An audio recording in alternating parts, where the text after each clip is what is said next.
Ladies and gentlemen, people of all gender expressions, thank you for checking out the North Bank Media Podcast. I am your host, Patrick Strevens. Joining me on the show this evening was songwriter, musician, composer, actor Daniel Martin. He is the frontman and principal songwriter for the group Daniel Martin and the Infamous. They've got some works out there that you can check out on Spotify, YouTube, all those channels. He's also composed music for a TV show pilot called Rutherford Manor.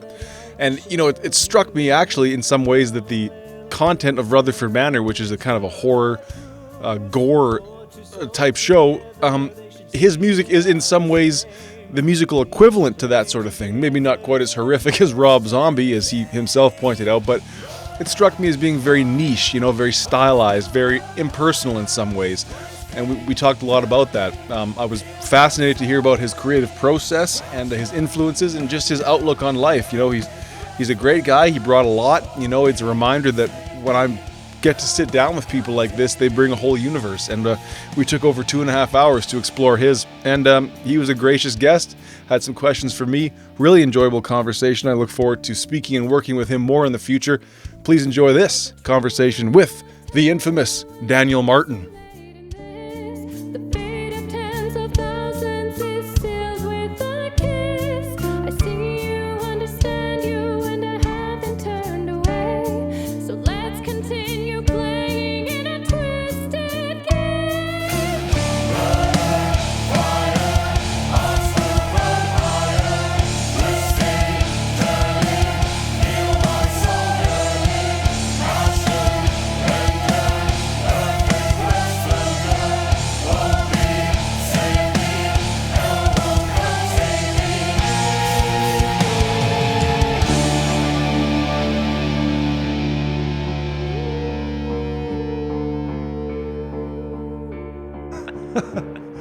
Alrighty. Daniel Martin, man, thank you for coming back and doing this. Yeah, so what happened first time?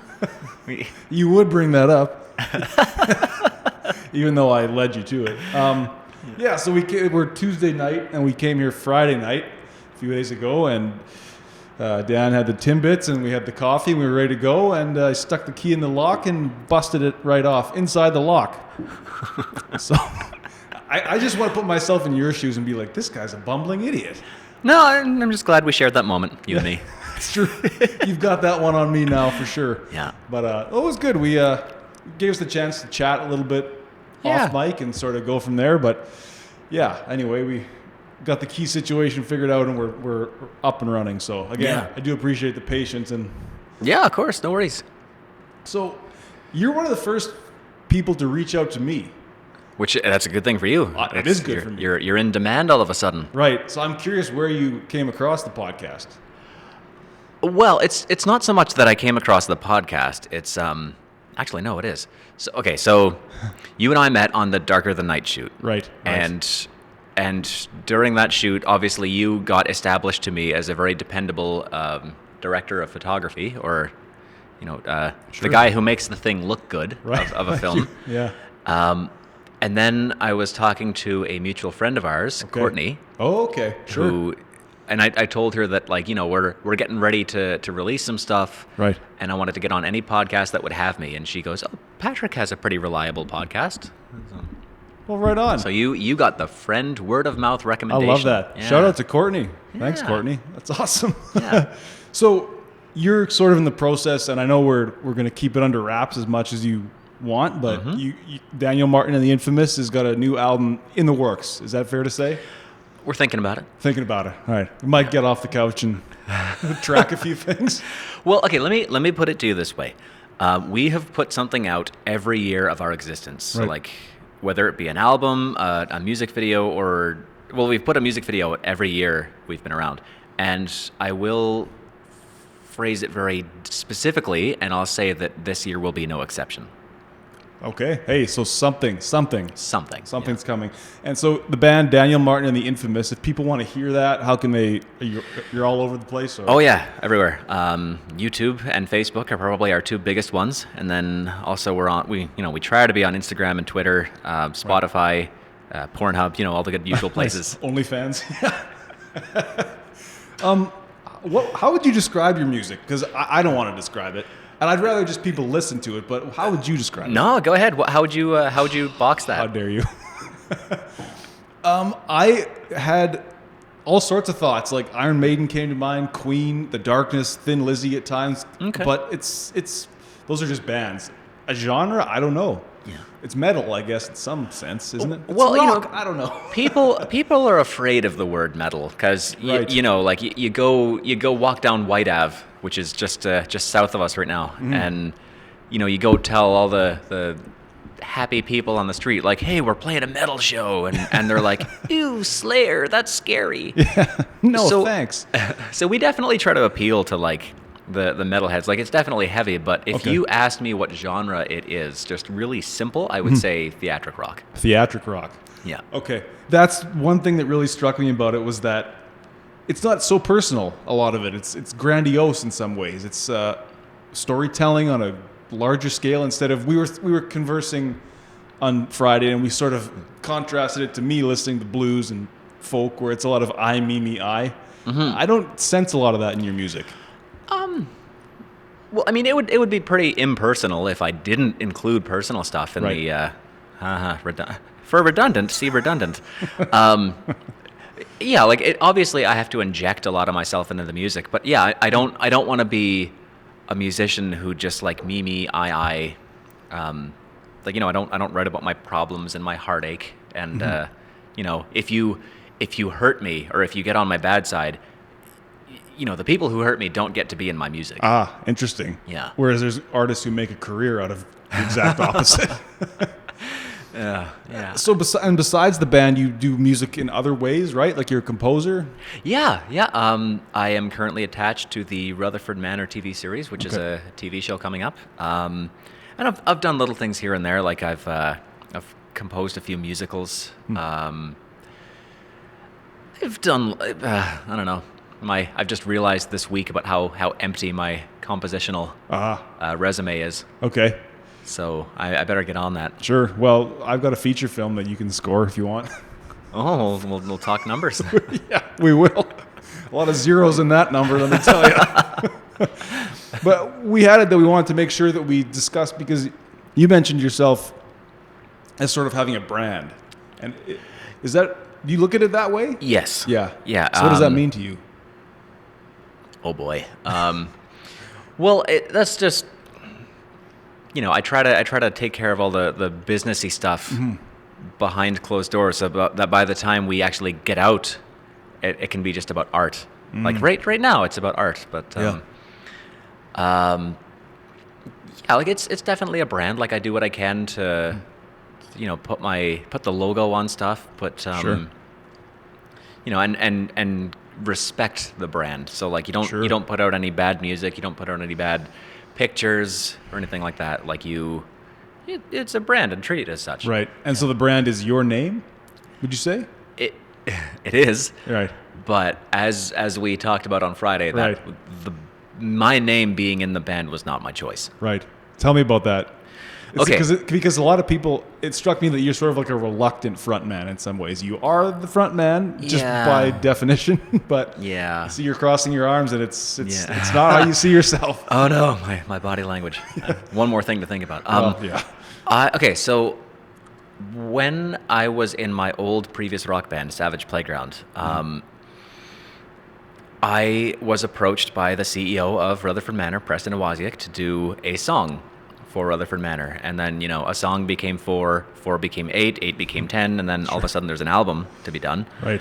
And Savage is not that it's a thing anymore, but it was very tight gripped. Like everything was very highly strung and highly controlled in the group, which, most days is a good thing. But I did have to ask their permission. Interesting. To do the band. So I sat them down and I said, hey, I want to do this other thing, this other musical thing that is 100% not Savage. It's for this expanded universe called Rutherford Manor, and I want to basically create my own band, which was, it was supposed to be a one-time thing, but here we are. Sure. And I didn't know how they were going to react, but their only stipulation, they said you can do it on the condition that you put your name in it. And I said, why? Well, because it makes Savage look like a bigger deal. And that's not a vanity thing. That's them looking after the Savage brand. What's the logic there? They think it... Well, it's like Guns N' Roses and Slash. So like when Slash, I think he quit. Axl Rose might tell you different, but like when Slash left, yeah, he did a couple of bands. Like he did Slash's Snake Pit, he did Velvet Revolver, he did a few things, but eventually he ultimately settled on Slash because that makes him look like a bigger deal, and B, that makes Guns N' Roses look like a bigger deal. Because they have him as a part of their thing? Yeah, because he was part of this massive thing that he can, his name has weight. Okay. And it can stand on its own two legs.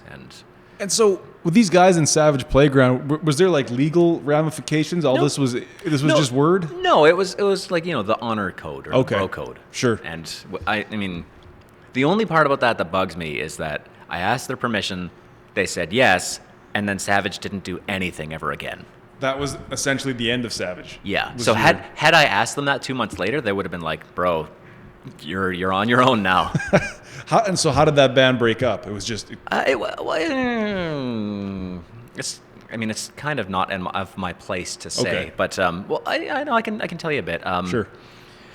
Savage was run by the two Hughes brothers.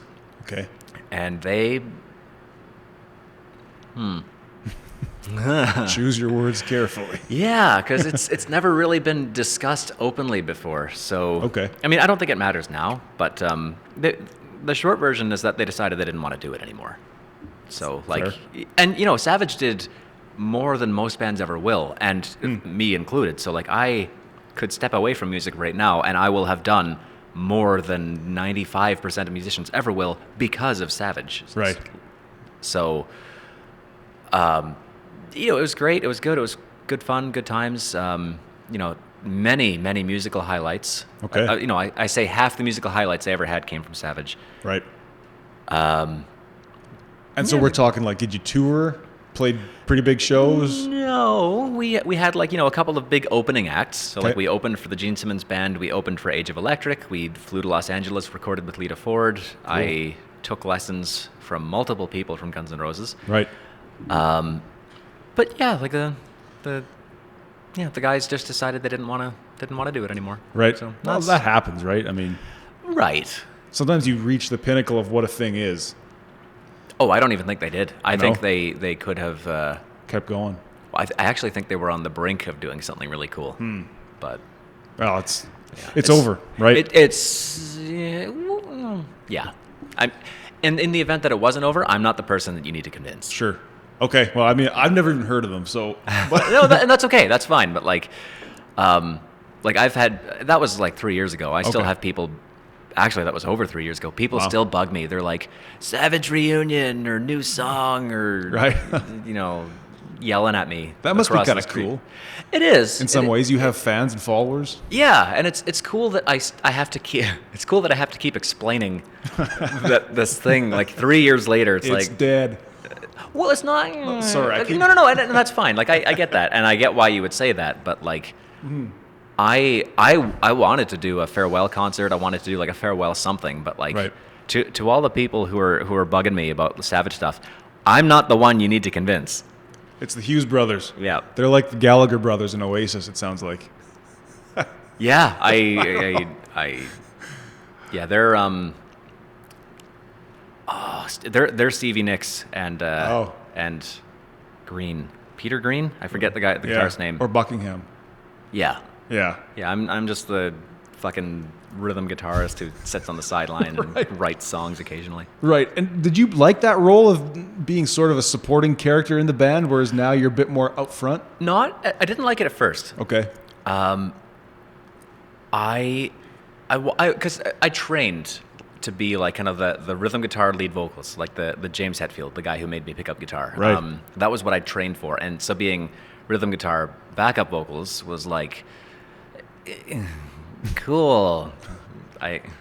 You almost feel like I don't even need to be here right now. In this sometimes song. Sometimes it definitely did feel like that. Yeah. But I came to like it because it was a tolerable workload. So like I wrote my portion or more of a lot of the music that came out of Savage, and then, I go upstage, play the concert to the best of my ability, and then just schmooze after, like fraternize, take the pictures with fans, and sign stuff, and that was basically all I needed was just my 25%. But now with Infamous, it's like I got to do 400% of like I'm the like it won't go without me. Right. So did you form the Infamous to do the stuff for Rutherford Manor? Is that what I'm getting? Yeah. So Infamous did a little like half-length album. Okay. About Rutherford content.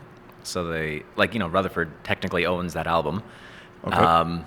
Because it's their intellectual property. And Taste of Madness is it's like the first release. The songs are about their characters. And, a lot of the melodies are probably going to get used in the TV series in some way. Okay. One of the songs got used on the trailer for the TV series. Okay. And these as in the event that this gets released after the radio guest hour where we make that announcement, which whatever, if it doesn't, then fuck it. That's my whole attitude with this podcast. Fuck it. Yeah, so like we're gonna put out a couple more songs Great. of the Rutherford universe. Okay. Cool. Yeah. That's neat. Where is Rutherford Manor at these days? Like the trailer was shot. Yeah, I saw that. It looked great. Trailer. Thank you. Trailer got shot 3 years ago. Right. And right now they're having like the pre-production talks. Okay. So like they're like shaking hands and not hang on. They're COVID friendly. Oh yes. 6 social distancing, 6 feet. Shaking hands. Right. There's Zoom meetings. Yeah. Zoom so only. No one has even they're seen each other. They're having the backroom discussions, and some exciting talks are being had, and that's all I know, and that's all I'm allowed to say. No, fair enough. That's cool. If people want to see that trailer, it's on YouTube, right? Yes. Yeah. The most obvious place for that is YouTube. Rutherford Manor. It did go on Facebook, and I got something to the tune of like 13,000 views. That's cool. And that's a lot. And especially since it was like the only release of Rutherford so far. Right. The only big one, I mean. So that can be found on YouTube. Is the trailer for the TV series and featuring a song of Infamous. Gotcha. Well, I'll link to all that then, so people don't even have to sure. think. They can just keep clicking. What Rutherford Manor? What is that? Like, it's more than it's a TV series idea, but what did it come from? Do you know? Oh, what is it? Yeah, what? Like that group of people, aren't they involved with something else? Yeah. So I'll try to give you the condensed version. So it started as a haunted house, right? A charity haunted house where Hugh Flesher and Therese Hansel, they had for charity haunted house where you'd come donate to the food bank or a Second Chance Animal Rescue. Okay. Give a little bit of money or food. Get your pants scared off with a home-built haunt that they have, which weaves in through their backyard and around their house. Neat. Oh, very cool. Very, very high production. And they spend so much money on it. And it's so well done. And considering it's a home haunt, like the reaction we get is that it rivals Edmonton, which is I've been there. Like big leagues. Yeah. And so it started as that. And it basically just was like the little snowball of like, let's for continuity's sake, let's give our characters backstories and names and relationships and feelings.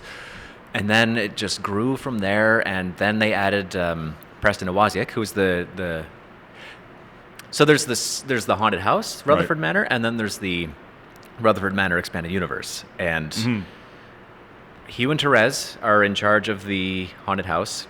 Preston Iwaziak is the CEO of Rutherford Manor, and he kind of took all the stories and the creative stuff, and he had a light bulb moment probably 6 or 7 years ago where he's like, this could go somewhere. So it's just a collection of stories. It's the short version is that it's like a family of serial killers, right, in the end of the Victorian era, right, and their lives, and they're not just like monsters for the sake of monsters. They've got feelings. Sure. They go through everyday stuff like there's twin girls who go through puberty, and there's there's marital issues, there's interesting race issues, and because that's what a lot of genre film and genre TV does, is it takes our current fears and social problems and kind of transplants them. Yeah. You know? Yeah, it dates them in a way.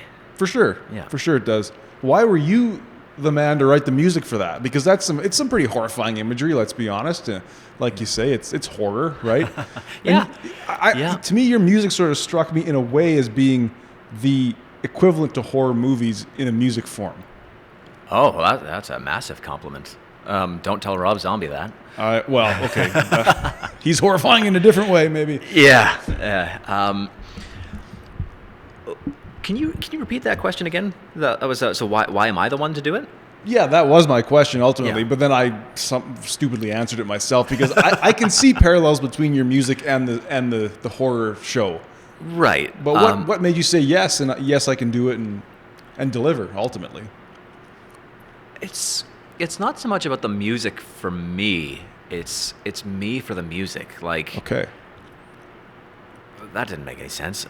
It sounded profound. So it's a good story. That's where it's number one. It's a good story, and that's like if I get something put in front of me and it's not a good story, I won't do it. Okay. Rutherford came in front of me. It's a good story, and that was enough to start, phase 2 of the talk. And Rutherford is it's a big endeavor creatively. Like, it's got so much going on. It's got like all these aspects of love and hate and anger and fear and happiness and joy and everything. It rotates through every emotion you could possibly imagine. And yeah, the central theme might be horror, but I wanted to bring the beauty out of that. So like that's what I aim to get out of the music, is that there's all this horrifying stuff going on, which happens in life to everybody, but there's also like a lot of beauty there. And that's what I saw in the story, and that's what I wanted to bring out in the music. Right. So how does the music, do you think, like just textures and tones and melodies?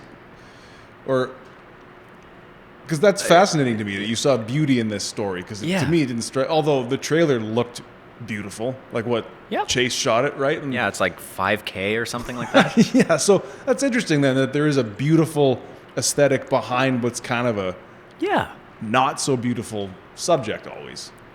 Yeah. Man, I don't even know how to answer that. It's okay. I mean, you don't have to. I guess people should really just listen to it and make up their own mind. Yeah, so like you watch the teaser, you listen to the music, and you make up your own mind from there. Right on. So then from there, you kind of you did this stuff with Infamous, and you guys kind of looked around and were like, well, we should keep going. Right. So it was supposed to be a one-time thing, but a friend of mine who, after Garneau Theatre, we did our opening night where we performed basically the entire album. Oh, that's cool. Opening night, a friend pulls me aside and like takes my hands and says, "Please don't let this be a one-time thing." And that reaction alone was like, okay. Sure. So I sat on it for a few weeks and I was like, get back on the horses, fellas. And then what? So you went to the studio shortly after? Or no. So writing, we kind of followed through. It's like I'm very much of the mindset that like if you're gonna do something like a recording, like the Taste of Madness album, like don't just perform it once and be like, okay, next. Right. No, you got to follow through on that. So we had like 2 years worth of concerts. And I'm gonna back up a bit. Sure. So Rutherford and everyone in it, everyone who pushed me forward in Rutherford, the metaphor I like to use was Rutherford was the water that made the seed of Infamous grow. So even at the inaugural night, we performed a bunch of songs that I had written. I just had, like, they weren't for Savage. They needed somewhere else. Sure. And so yeah, I've always wanted a band to just write my own music for. That's the core point of Infamous, and I had plans for albums and albums and albums worth of stuff. Before Rutherford, I even knew it existed. So, yeah. Sorry to kind of roundabout come to a point.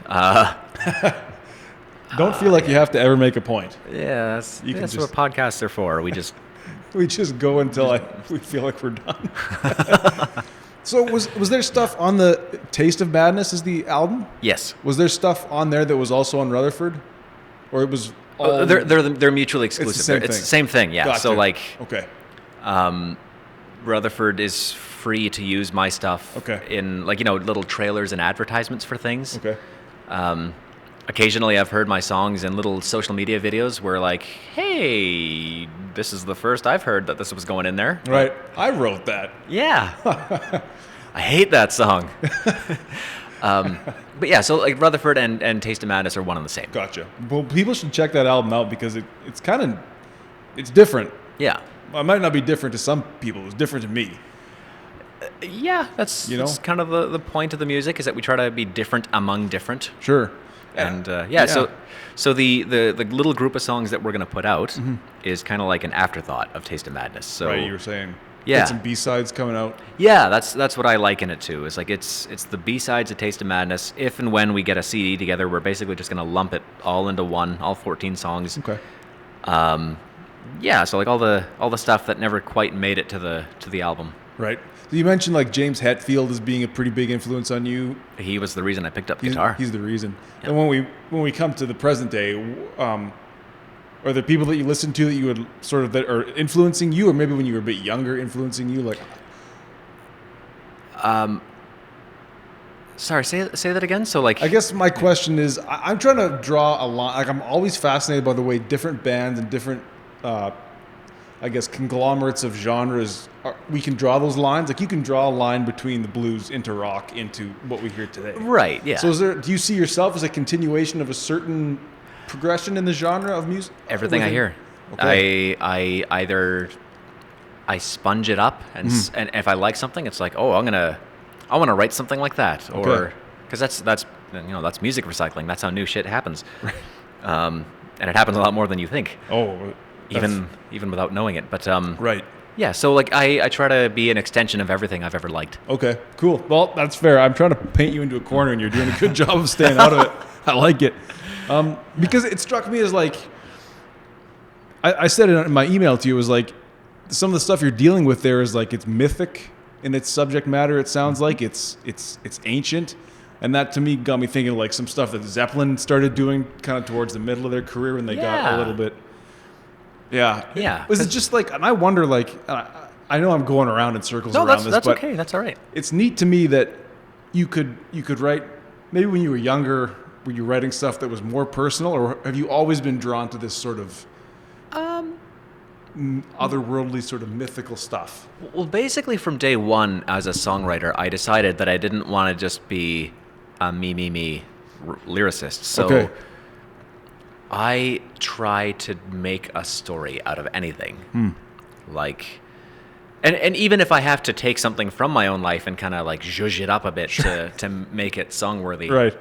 Let's see. Let's use a specific example. Taste of Madness isn't really a good example of my applying personal stuff, because it's all writing about someone else, which is what I prefer. But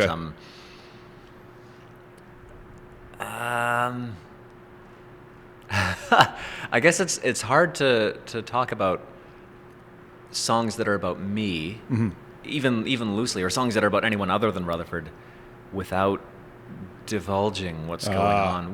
Sure. No, hang on. So, I think I can do it. Okay. So in our last concert, so November 2019 at Rec Room, we debuted a new song called "Dancing in the Fire." Okay. And yeah, musically that song had a kind of a mission statement where like, I want this to be the catchiest fucking thing I've ever written. Right. But lyrically it's about dancing, like, and you move your body, woohoo. But wow. I've gone dancing quite a bit. I go, I occasionally go clubbing, pre-COVID and post-COVID, if people fucking wear their masks and shit. So it's about that moment of like, you connect with somebody. Yeah. Like there's an energy there when you're dancing with someone, and you don't even have to be in physical contact. Like, no, even just staring across the dance floor at someone, like that's what that song is about. Okay. That's what Dancing in the Fire is about, is that connection of like, we're not touching, or we could be touching, but we're not touching but we're connected. Cool. So are there ways in your life that you deal with your personal feelings and expressions that aren't music then? Or does the music seem to just take care of that in a way? Yeah. Like, I just stuff it down like a healthy, normal person. That's right. Leave it alone, forget about it, and maybe it'll go away. Hey, it worked for a whole generation of men before us. No troubles there. Yeah, no, nothing else. Nothing to read into, nothing to unpack there. How do I deal with my life? I don't know. I have a hard time with letting go of stuff, and I don't know how that gets dealt with. Like sometimes I'll hold on to stuff that I shouldn't for years. Music is not consciously my therapy. Okay. Which sounds like the sugariest, cheesiest fucking thing in the world, but music is indirectly like it kind of helps me forget. Interesting. In a way, yeah. So like if I'm mad at someone, like really mad at someone, then yeah, I'm gonna hang on to that shit, and I'll have like the conversations in the car, like the scenarios of like, oh yeah, well, oh yeah, but yeah, I don't know. Like I guess I just let time deal with all that shit. Good for you. That's. I mean, I try. Sure, try. No, I find that interesting because the music comes off to me as being so accessible and so unselfish and so. Yeah, like I don't want it to be about me. I want it to be about everybody. Yeah, right. Because that's kind of what it should be. It's a collective, like you're saying, this dancing around the fire in the fire, or a night out at a concert. It's like it's a collective. Yeah. Okay. I'll leave it alone. No, that's okay. I just find it so fascinating because for me, I guess maybe I was more self-involved at a younger age, and like any songwriting I did was pretty self-centered. Most of the scripts that I've written for movies are kind of my problems dramatized. I realize that. Okay, interesting. Yeah, I keep a journal. Like I write every day what I did the day before, and it's a lot of me in my life. Yeah. So I don't think there's a problem with that because I mean, for one, this podcast is not about me so much, which is nice. It is and it isn't. Yeah. Yeah, I mean, it is in some ways for sure. I mean, I'm doing it, but I find it interesting to meet an artist who just the me, the you, the I is not sort of the core of your work. I try to be. Yeah. Try to be that. Like, yeah, like I said before, like the people who hurt me do not get to be in my music. So like, you said you made a point which kind of spurred a thought for me. If most of your issues and your traumas and your problems come out in film, sure, then in a way, wouldn't that be like reopening a lot of old wounds? Like, you go 5 years later, you go rewatch this thing and be like, oh yeah, this movie was about this, and right. it does take a life of its own, but at the same time, it's like it dates your emotions to this exact spot where you had something happen. Absolutely. And then you could make the argument, well, you've made the film, so have you healed the wound, or have you really just, in some ways, prostituted it for, Now I'm selling it. Right, exactly. Which I mean, but then you get into the question of traumas, emotional issues. Can we heal them, or are we just, do we just kind of, paste over them? In that same concert that I was talking about earlier, the Rec Room, the last one we did. Right. We also we debuted quite a bit that night because it was about Taste of Madness, but it's also about the next steps. And there's a song that we debuted called "Ghost of Lovers Past," and it's about like relationships ending, but it's also it's not my relationships. It's like everyone's relationship ever. Like neat. Like it's about your breakups. It's about mine. It's about that guy who's parking his car down the road. Right. Like. Yeah, he's implicated in this. What did I do? So your last show was roughly 6 months, even before the pandemic kicked in? That sucks. And, well, I don't know, does it? Well, no. We deliberately booked 2020 off so that we could record, and that was before COVID was even a blink, like a little. What's the phrase? It was just a twinkle in some bat's eye. Yeah, it was like we didn't even know. Right. And of course, people make the Matt Groening connection, like The Simpsons, of like, Oh. are you sure you didn't know something was going to happen in 2020? Like, yes, I'm sure. You can't predict a fucking pandemic. Did he have a thing on The Simpsons, or? It was implied. Oh, that interesting. He knew about President Trump in 2000. Yeah, that was a weird one. Yeah, he knew there was going to be something coming out of Asia. Interesting. Like some kind of virus. I wonder if those guys just didn't so have their finger on the pulse of history for 30 years that they could just, they could see it coming. Well, when you have as many ideas as The Simpsons do, some of them are bound to come true. And It's true. I think it's not much more than good luck, I guess. Yeah. Or bad luck in some cases. Well, yeah, bad luck maybe. Yeah. Yeah. Okay. Well, I did want to come to this because when we were down on Friday, we were getting a coffee there, and I said to you, "So is it music full time?" And you looked at me like, "I can't live off the money I make from music." And then you told me you have a full time job. Yeah. I love having those sorts of people on the show who work 40 hours a week plus and still have something left in the tank to give. So I find that very fascinating. So how is that's just how it's always been, or? Yeah, I've never worked music. Well, I mean, music is a full-time job if you do it right, but it doesn't pay like one. Right. And yeah, so I am a steel stud salesman or inside sales by day. So I work with heavy metal all day, bro. Yeah. Love it. Steel stud salesman. Yeah. So if someone needs some steel, they can come see you at Bailey Metals. Bailey Metals. Yeah. But we're not here talking about Bailey Metals. But aren't there days when it's like, because for me it's been freelancing video since 2013, and it's just it's all been video, and it funds your life. It finances your life. Funds my life. Okay. Yeah, for better or for worse. Like there's it's not, I'm not rolling in it, but I'm living off it. That's the goal. I guess that's it. You know. Right, but I had a guy on a while ago who's like, he does drone photography, videography, surveillance, and he's a heavy-duty mechanic by day. Or I've had a girl that was a wedding planner by night and had a corporate job by day, and it's just, I don't know if I could do it. No? I don't think I could. You'd have to really, really love the side hustle. Yeah, and there's definitely days that I don't. Right. But it's the kind of thing like you either go hard or go home. Right. But why? Because you don't have to. I don't have to do the music? No, I don't. Right. No. You could just sell steel and drink beer at night, watch the hockey game, Yeah. Yeah. Sounds pretty good. Music is the one thing I'm good at.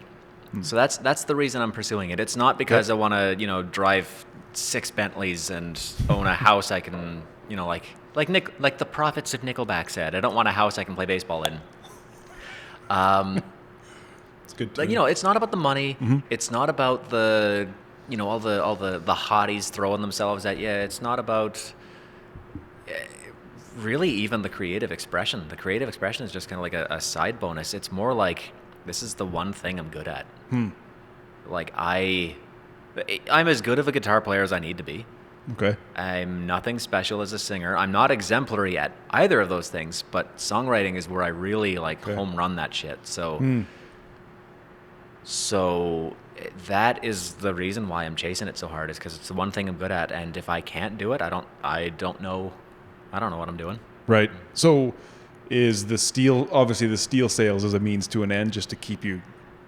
Yeah, it's not like I've got some undying love of selling construction workers steel stud. Sure. So, but so it's this unconscious thing where you just can't not. You just, you know what I mean? Like with the music, it's like, I just cannot exist without.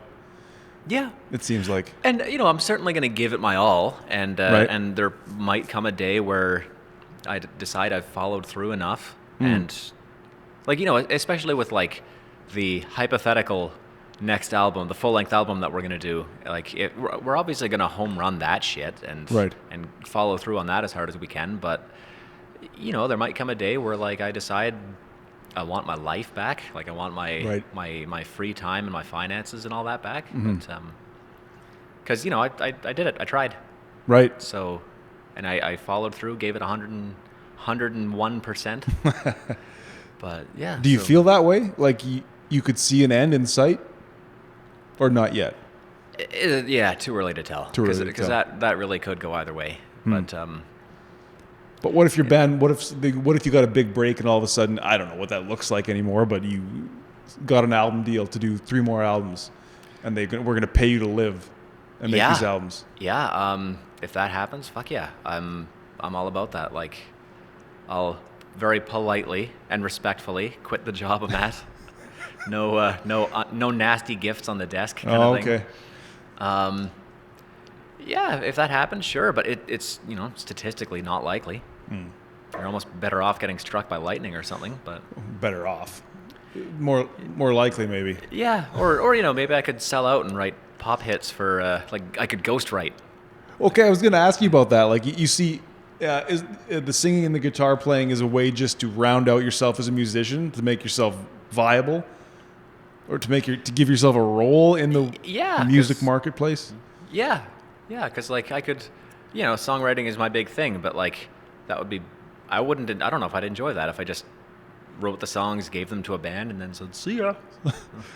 Okay, I gotta be in there, and I gotta do it. Got to be in there. Got to do it. I find it. So, what's the last year been like? Did you ever stop working at all? Like at this steel job? I was laid off for a few months. Okay. There were some layoffs. Okay. I'm back now. I'm very happy to be back. Like it's not a bad job. No, doesn't sound like it. No, I'm treated good there. Yeah, I was laid off for a bit. Still kept working on behind the scenes stuff, and yeah, does that answer your question? It does. I guess what I'm getting at is like for me, the last year was just like I could have just subscribed to HBO and Crave and Hulu and all that shit and just given up and just been like, well, I can get 10 grand from the government for the next 6 months. I'll be fine. But I just couldn't, and Yeah. I worked on building a website. I tried to network however I could. We did the thing in the summer with Braden with the Darker Than Night. Like, Yep. Yeah. Like, is there something inside you that says you can't, like, you have this in you, you have to. Like, what pushes you, I guess, is the question. What pushes me? I don't know.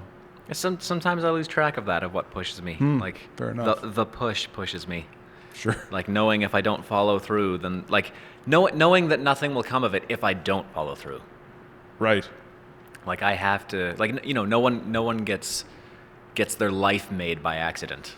So knowing that if there's any shot of me doing this full time and making this my life, then I have to give it everything I got. Like, I have to give it every waking breath.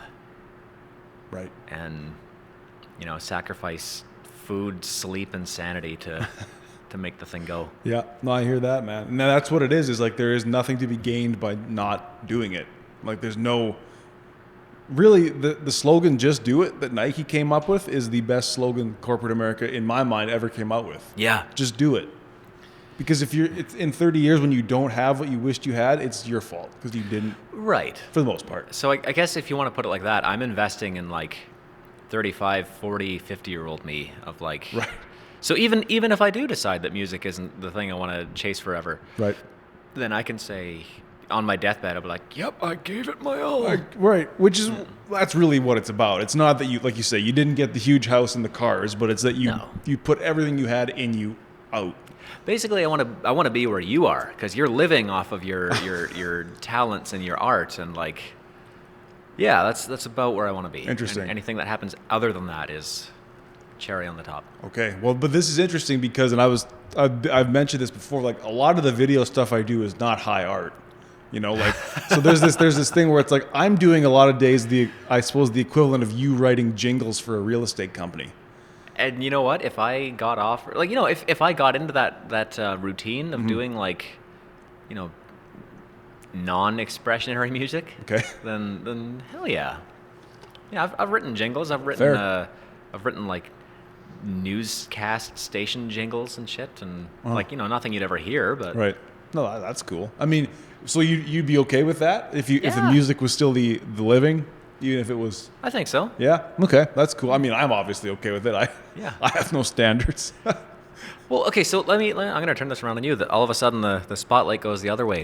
What So yeah, like let's just keep it in the on Sure. the realm of film right now. You do a lot of stuff for paychecks. Yep. What do you do in film that's expressionary? It's a good question. Not much these days, for No? sure. Yeah. Like Faisal and I are finishing up Give and Take. This is the feature film that you just did some voice work for. Shh. You're No, it's fine. and sorry, well we can No, don't worry wasn't about it, him. don't worry about it. Wasn't him. It was the other infamous guy. So that's definitely a crisis that I've had lately, and maybe that is the whole thing. Is like everything I do is corporate in some sense, Okay. but you can still be expressionary within corporate work. Yeah. You know, I've been on a few sets lately where I'm one step removed from the camera and I'm gripping or I'm gaffing, and that's you're working under somebody else's expression and vision, but it's still because it's such a collective pursuit. Yep. I'm okay with it, and I feel the satisfaction there. But no, you're right. I don't. A lot of my expression comes maybe through writing, just writing prose, Okay. and film-wise, it's almost become so much of a job. All right. Well, I'm gonna, once we stop rolling, I've got a different conversation I'm gonna have with you that might actually go somewhere. But, Okay. Yeah. Love it. Remind me after this is done. I got something I want to ask you. Okay, you could ask it right now if you want, We'll just cut it out.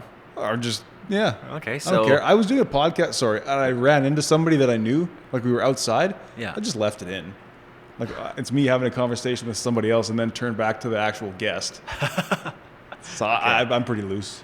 All right. Well, what I was gonna say is, so like we're doing, the full album. We're doing music videos for. We've got one for a song that's already released. It's already out. It's Pirates and all that. Right. Then we've got 4 that we're doing that are very artistic and all that. If I was to give you kind of like early access to the songs, Okay. and so like here are the 4 that we're doing videos for, here are the other 8 or whatever. You want to like, would you feel like you get your creative rocks off if I told you like what music video concepts could you come up with for that, and would you want to film it? Like, Yeah. would you want to spearhead one for your own expressionary kind of? I think so. Okay. Absolutely, yeah. I've done 2 music videos in the last year as just on the crew. Yeah. We did 2 for Electric Religious, and Yep. so I feel ready. I feel I know what goes into it. Have a great team of people around me. Definitely could get it. I'm not the one-man crew anymore. I definitely would bring a posse to get it done. Yeah. But yeah, absolutely. Okay. If that's something that you're interested in, we can Yeah. for sure talk about that. Absolutely. I think music videos are a great maybe way to stay polished as a filmmaker. You know? Because it's not a big 2-hour feature. It's like 3, 5, 7 minutes of. Right. Yeah. You should be able to shoot it in 2 days at the most, I would think. Yep. I've had a few music videos go to like 5-day shoots. Okay. Well, yeah. Those were fairly ambitious. This one that you just finished that we won't have to give any detail about, it was 2 days? Yes. So we are. Well, yeah. I guess we're thinking about filming stuff. Okay. It was a 2-day shoot, and we filmed 2 already, Okay. and they're both 2-day shoots. Okay, right on. Do you think it's necessary for a music video to show the band performing? No, No. actually, out of the 4 that we've lined up, only half of one of them Shows that. shows the performance side of it. Because, I'm not going to name names, but there's some bands out there that like all they do is performance videos, and it's like the same edgy, gritty look. Like we're going to shoot at this abandoned factory, we're going to shoot at this abandoned farm, and that's all they do is Right. and their fans never get tired of it. But like, I would get tired of it. Tired of doing it as the performer? Yeah, Yeah. or as the creative, like Sure. okay, you look great on camera performing the song, doing the same headbanging and wearing the same outfits. What else do you got? Right. What else you got? And what else can you give me that helps me understand the message of the song? Yeah. Right? Yeah. Like, for instance, again, not going to give anything away, but what you showed me from your upcoming music video is not you performing, that's for sure. Yeah, we're introducing some new elements that took kind of a left turn from what people are used to. Right. But Yeah. Were those images necessarily, they were tied to the subject matter of the song, right? Oh yeah. Yeah. Yeah, like we're not just, well, for the sake of the thing, the element that we introduced was gore.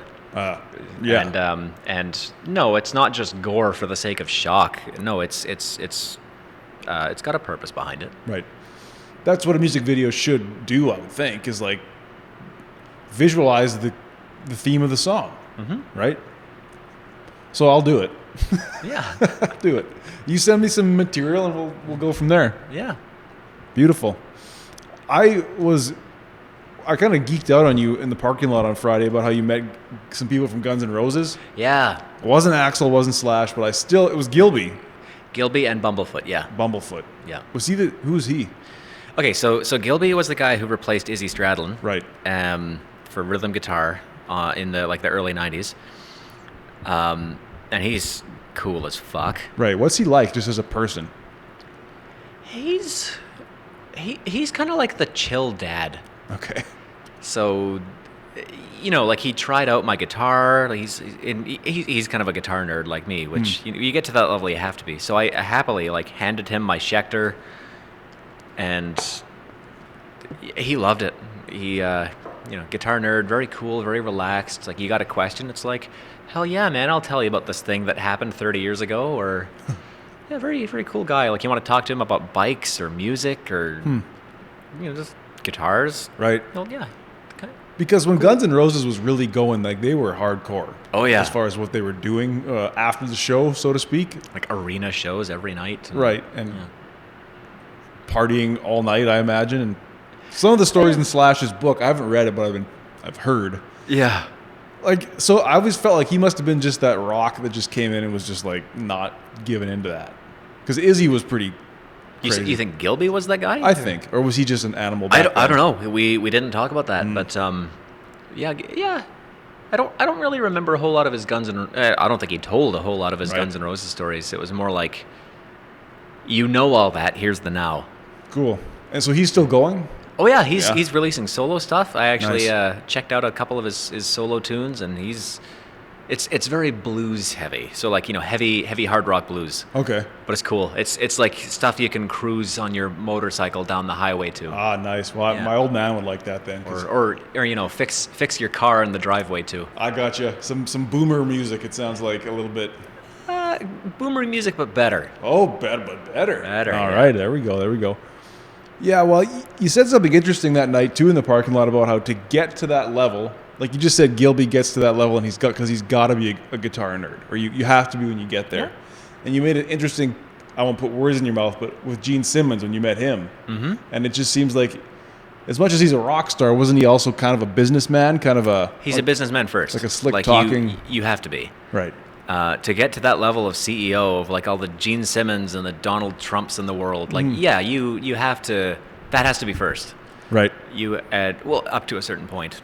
At the points they're at now, it's like they could give a fuck. They can never do anything again and still be making millions every year. So do you see that within yourself, or no? The potential to be that way? Capacity? I don't know. I kind of just want someone to do that for me. Fair enough. I definitely think I've done a good job so far of the business first. Okay. I don't play every concert that just falls into my lap. I say no lots of the time.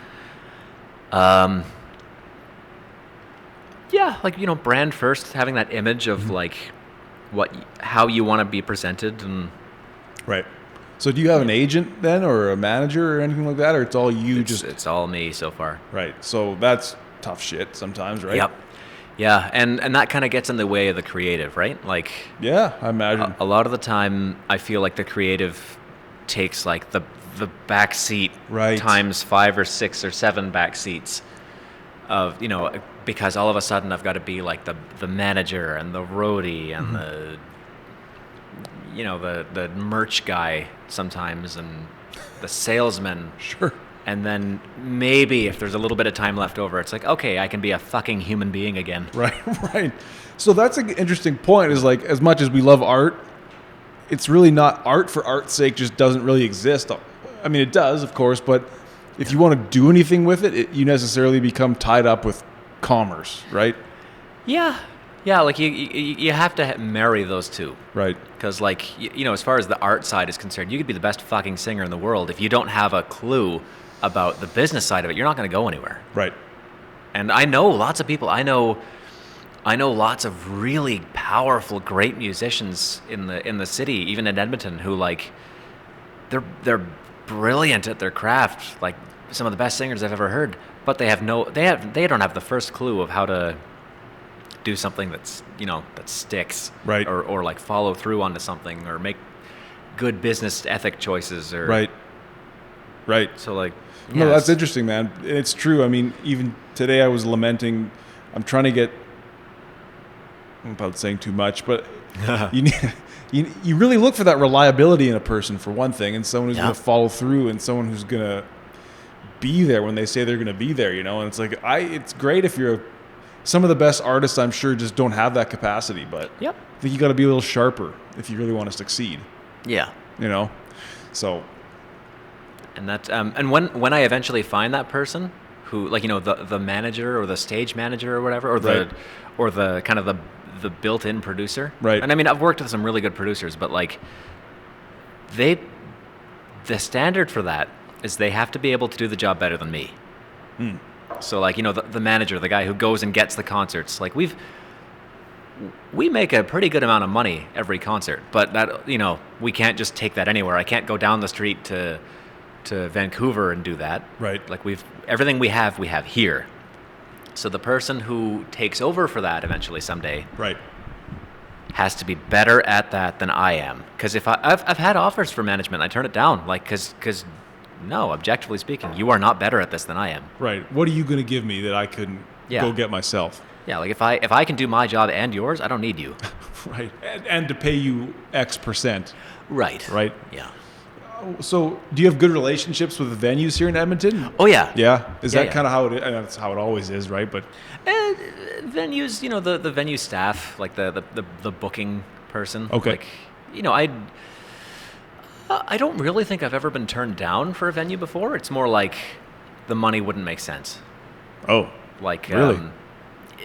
You know, we can play the venues like Starlight Room or Festival Place, or, you know, a couple of the mid-sized theaters around town. Actually, from where we're sitting, I can see Walterdale Theater, which is a place I've been looking at. Oh, right on. But yeah, like, there's a couple places that are bigger than our scope, with, like, Union Hall. Sure. Which I think if you include the balcony, it seats, like, I don't know, 1,000 people. Yeah. Or stands. 1,000 people. Right, and no seats there. Yeah, and their room rental space. If you're Arch Enemy playing that place, or if you're Trivium playing that place, hell yeah, you're gonna make a profit. But us, no, we don't sell that many tickets yet. Wouldn't take it. Okay. So yeah, it's more like that. Like, all things are possible with money. Well, that is the key. That's really the difference. So what is the next step then? Let's say all things being equal and COVID restrictions end in a year. Yeah. What's kind of what's the step for growth then for you guys? Well, the inevitable next release that we're going to do is going to be very palatable and very something for everybody. Right. I'll put it like that. Okay. And we're going to come out swinging. We're going to have lots of multifaceted media, like, music videos, songs, maybe some other shit that I haven't even thought of yet. Nice. And a TikTok. Yeah, come out swinging.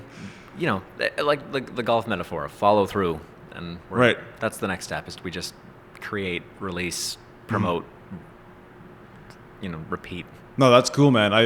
I saw this bell. It's a bell curve. It was a meme. Yeah, it's mildly offensive, but it's the bell curve, and it's IQ on the bottom axis, and people of the lower IQ, their strategy is just make stuff.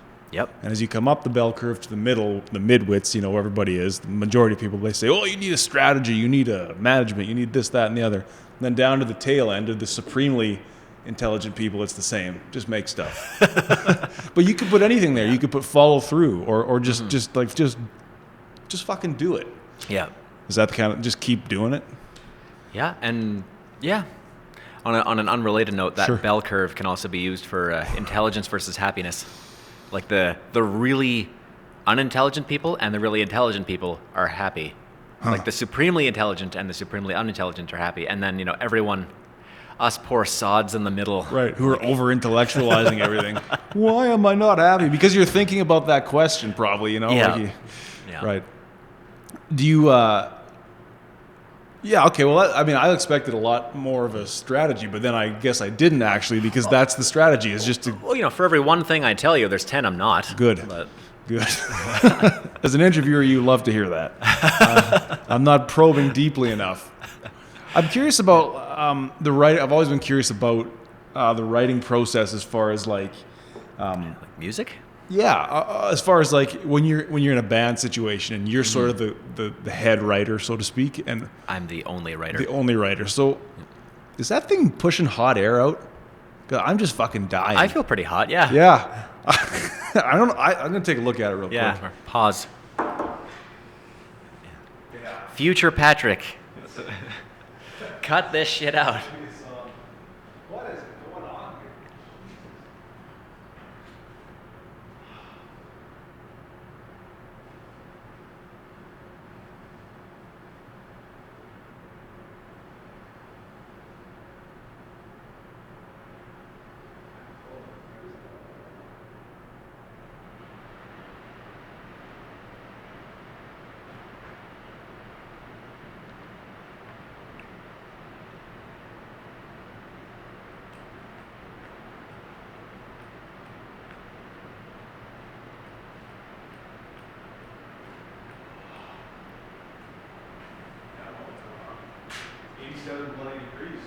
Yeah.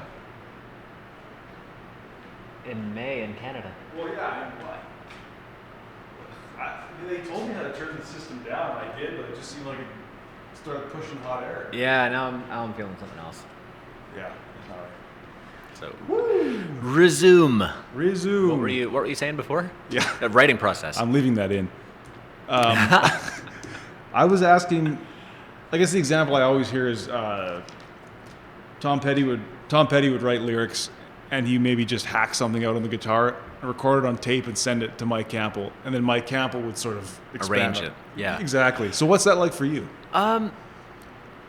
Well, the short version is that it's never the same twice. Oh, okay. So, let's see. What's a good example of a song I can talk about the writing? And then there was one. Okay. So it's a song off Taste of Madness, and it's one of my favorite songs that I've ever written. Like especially like Part 2 and The Future Part 3, which is one of the B-sides. It's a song about the twin girls in Rutherford, the two characters. Okay. And it started with a kind of a placeholder song. It started like the very first thought was I want a melody like the piano theme in Corpse Bride, okay, by Danny Elfman. That was the very first thought of that song, and then I ended up creating something else that I liked even better than that. And nice. Yeah. So. Like rather, Taste of Madness has lots of songs in it. Like, Taste of Madness itself is just kind of a intro to the whole thing. Destroyer is about kind of a little bit of a visitation of every one of the characters. Dark Waltz talks about the unholy love story between Knox and Lilith Flesher, and then there was one is about the girls, and I wanted to kind of write. Not the outro for the album, but like the close to it, like almost the end. And I was thinking to myself, like, what's the saddest thing I could possibly have happen to these characters? So I came up with the concept of there's the two twin girls who are the youngest characters, and then stuff happens, story ensues, and then they're the last two left, and then one of them dies. I was like, that is the saddest thing I could possibly imagine happening to these characters. The saddest possible ending I could imagine. So and this song hit me all at once. Like it went 0 to 100. I had an idea. Cool. I was driving to the girlfriend at the time's house, and I was like, and I parked in front of her house and basically just wrote the song start to finish. Wow. Like all the lyrics. That's pretty cool. All the lyrics in the song are basically as written the first time, which never happens. Like there was no revisions on that one. It was basically just all at once. I word vomited all this horrible, heart-wrenching stuff. And 10 minutes in, I got a text from the girlfriend. She's like, "You've been in the car for a really long time. Are you okay?" And I was like, No. "I'm writing. Fuck off." But yeah, so I wrote these lyrics, and then,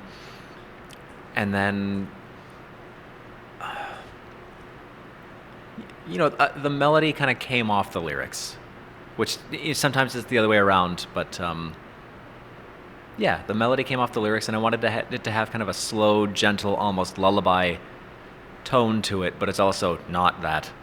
Right. It's about being cloven in half forever. Right. Having your twin taken from you. Yep. So, but I have to ask, you say you word vomited all this heart-wrenching shit. Yeah. Where did that come from, really? Or was it just you were rolling it around in your head long enough that it finally formed? Yeah, I can't explain it other than that. It was me living in this scenario long enough that it kind of just spoke back to me. Isn't that crazy when you almost feel like a conduit for an idea? Yeah, like a song writes itself, Right. or you're getting it from another place. It reminds me of a story of Tom Waits, who had a moment like you were, but he was driving down the freeway in the middle of the night, and he looks up at God and says, "Can't you see I'm busy?"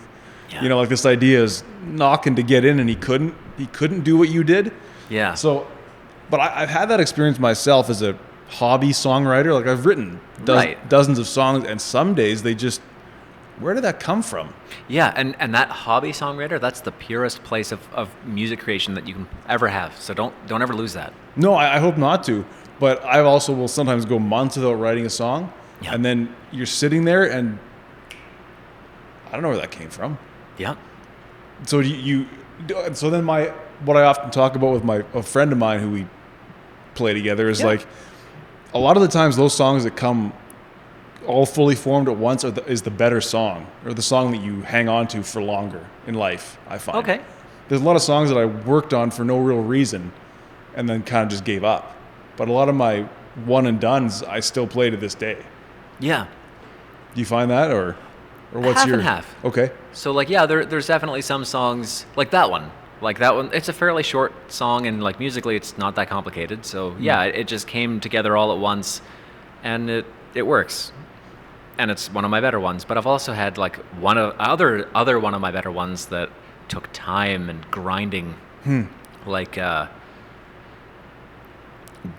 Dancing in the Fire. That one was really quick. Like that one just came to me. I think it was like an idea to being done in the space of a week maybe. Wow. Whereas there's another one that we debuted called Marilyn, which that one is not much more musically complicated than the other one, and that took me like 6 months to get just right. So it's never the same twice for me. Okay, interesting. I wanted to go back to the process of when what is your primary instrument that you write on? The guitar? Music is a language, and I think in guitar. Kind of like you think in English, I think in English. Musically, I think in guitar. Neat. And I'm trying to also think in piano. Right. Because that should be the first instrument that you learn. But yeah, I think in guitar. Okay. So I'll write a song, and I've got this program that I use called Guitar Pro. Nice. I know it. Yeah, so I write all my songs in Guitar Pro. I'll record a shitty little demo of it, send it to the bandmates, and Cool. and I tell them, like, I am not a dictator creatively. Like, Right. all I do is write the parts, and then each individual person gets their say, and they get to make it better. Yeah. Okay. And that's what I tell them. It's like, here's the skeleton of the song, make your part better. So you'll actually like tab out the bass line as you just enough to a placeholder bass line. Right. And occasionally I'll have like a cool moment where I'll be like, this one fill, do that. Mm-hmm. Or if you can come up with something better, do that. Interesting. So yeah, like I hope that everyone who performs on my music gets their creative rocks off as well. That's interesting. Yeah. Has there ever been a movement within the band? Has a guy ever come and said, I have an idea, I'd like to write a song, or is that just not how it works? I entertain. I'm always open to it. Right. Like, Like if you think you can write an infamous song, fuck yeah, send it to me. Or like bandmate or not.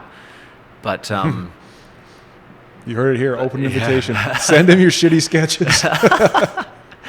But no, and there's definitely been some motions of like, hey, I want to write, or I want to create something, and I'll be like, great, send me something. But those take forever. Like at one point, we had an idea. Like I brought a riff to a rehearsal with the full bandmates, and I was like, here's a riff. Let's all write it together and let's see what happens. Okay.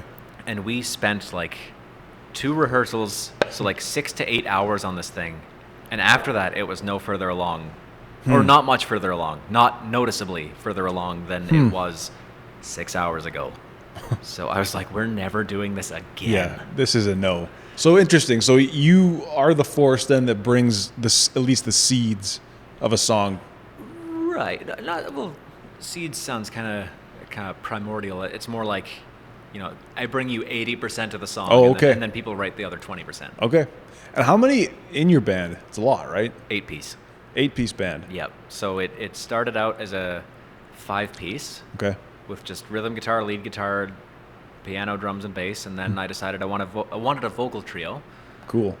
And then, yeah, everyone plays mostly 2 instruments, like be it vocals or tambourine, keyboard and guitar, bass and vocals. I think Paige, our drummer, is the only person who only plays 1 instrument. Slacker. Oh no, Paige is not a slacker. Paige makes up for, like, I tease her about that, but like Paige makes up for that in so many more other ways. Like if I had a road manager currently, it would be Paige. Gotcha. Among other things, and her wife also does like merch for us. Oh, neat. Yeah. Okay. So that's the thing on that. It's like the indie film world in a way. It's like everybody's wearing a couple hats. Oh yeah. Yeah. Yep. He may be, producing, but he's also picking up the sandwiches, or he's, Yep. He's schmoozing with the location owners to get a few extra minutes. Yep. That kind of thing. Oh yeah. Yeah. Yeah. So do you even tab out like vocal lines and Yep. yeah? So you'll come with like a piece for everybody if you can. I come with a place to start. So like there's the odd song where like I don't have anything vocally planned out, but we got to get people learning it. So like I'll throw you the instrumentation, and then it's like, what do you got? What can you come up with? Right. So like it's not like I don't ask for help creatively amongst the bandmates. It's just like there's limits to that. Right. That's neat, man. Yeah. There was some stuff that I listened to that really had me thinking about like Thin Lizzy and Iron Maiden as far as like the dual guitar. Do you work, or I'm thinking of something else? No. I was. You probably are thinking of This Is the Life. Okay. That has a pretty cool guitar dual in it. Right. And so that's you and your mate. Who's that? Well, actually, that was a leftover Savage song. Oh. That was a song that I wrote for Interesting. Savage Playground, and what you hear on the song are actually the Savage players. Okay. But then we just reappropriated it, and like we put all the infamous layers on top of it. Neat. Yeah. So, but yeah, like I wrote that harmony. Like Okay. basically the only part of that song that I didn't write were the lyrics of the chorus and Riley's guitar solo. Okay. And like, the isms of the drums, and like everyone kind of filled out their own parts. But Sure. like the structure of the song I wrote. Okay. All right. I was just curious. It just was something that struck me. I'm still trying to get you to tell me some more of your influences. Oh yeah, sure. So like I've got a list of like 12 favorite bands. Okay. It just recently got reevaluated to 12 from 11, and I'm probably going to muck up the order, but like, so it's Metallica, Avenged Sevenfold, Rammstein, Judas Priest, Nightwish, Ghost. Hang on, let me count this out. Sure. Metallica, Avenged, Rammstein, Judas Priest, Nightwish, Ghost, Megadeth, Arch Enemy, 3 Days Grace, Iron Maiden, Guns N' Roses, Disturbed. Boom. Nice. 12. That's a hard list. That's a heavy list. That's like, Yeah. as far as the sound. Yeah. I would probably see. Okay, this is interesting. Then we can talk about this. A lot of that stuff is what you'd call metal or like pretty hard rock. Yep. Yeah. What is it? What is it about that aesthetic that draws you? Because if we could draw a line, I would draw a line probably right after Metallica.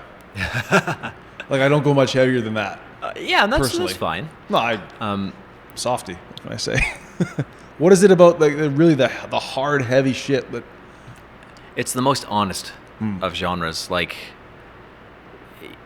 and again, I don't want to bash any genres or any people playing it, but like country, it's a lot of the same subjects just rehashed over and over again. Where it's like my wife left me and beer and trucks, and then like girls and jeans, and that, and that's whatever. That's not dishonest, but it's not progressing anything. No, like there are times when I listen to some of that FM country music, and this is a different song, and it's the exact same song. It's all the stuff that's like right there in front of you anyway.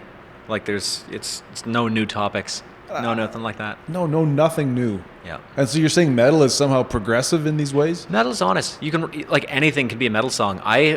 There is a metal song out there that is a cake recipe, in German. Where I think I mean I might be misquoting this, so if you get any angry messages about this, I'm sorry, but I think Tool might have done that. Okay. Where they, and it's this really angry, like German's a very cacophonic language, right? And it's it sounds very angry and like ooh, it's satanic. But then if you go translate it, it's like a cake recipe or pancakes or some shit. 4 cups of flour. Yeah. So yeah, like metal, it can be about anything. I've heard. You could have like the standard topics of a song in metal, or like breakups and depression and stuff like that. Very few genres will sing about war. It's true, but war is a super tried and true topic with hard music.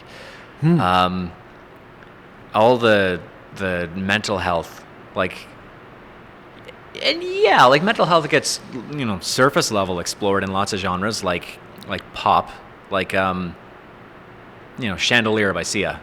Like sure. that's a song about alcoholism. And like that's an issue that gets explored. And at no offense to Sia, but like just for the sake of the genre, it's kind of surface level. They don't really go into it.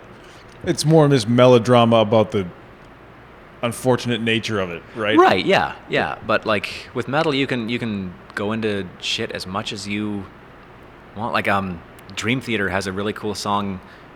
They're really good storytellers. They've got a really cool song about a car crash.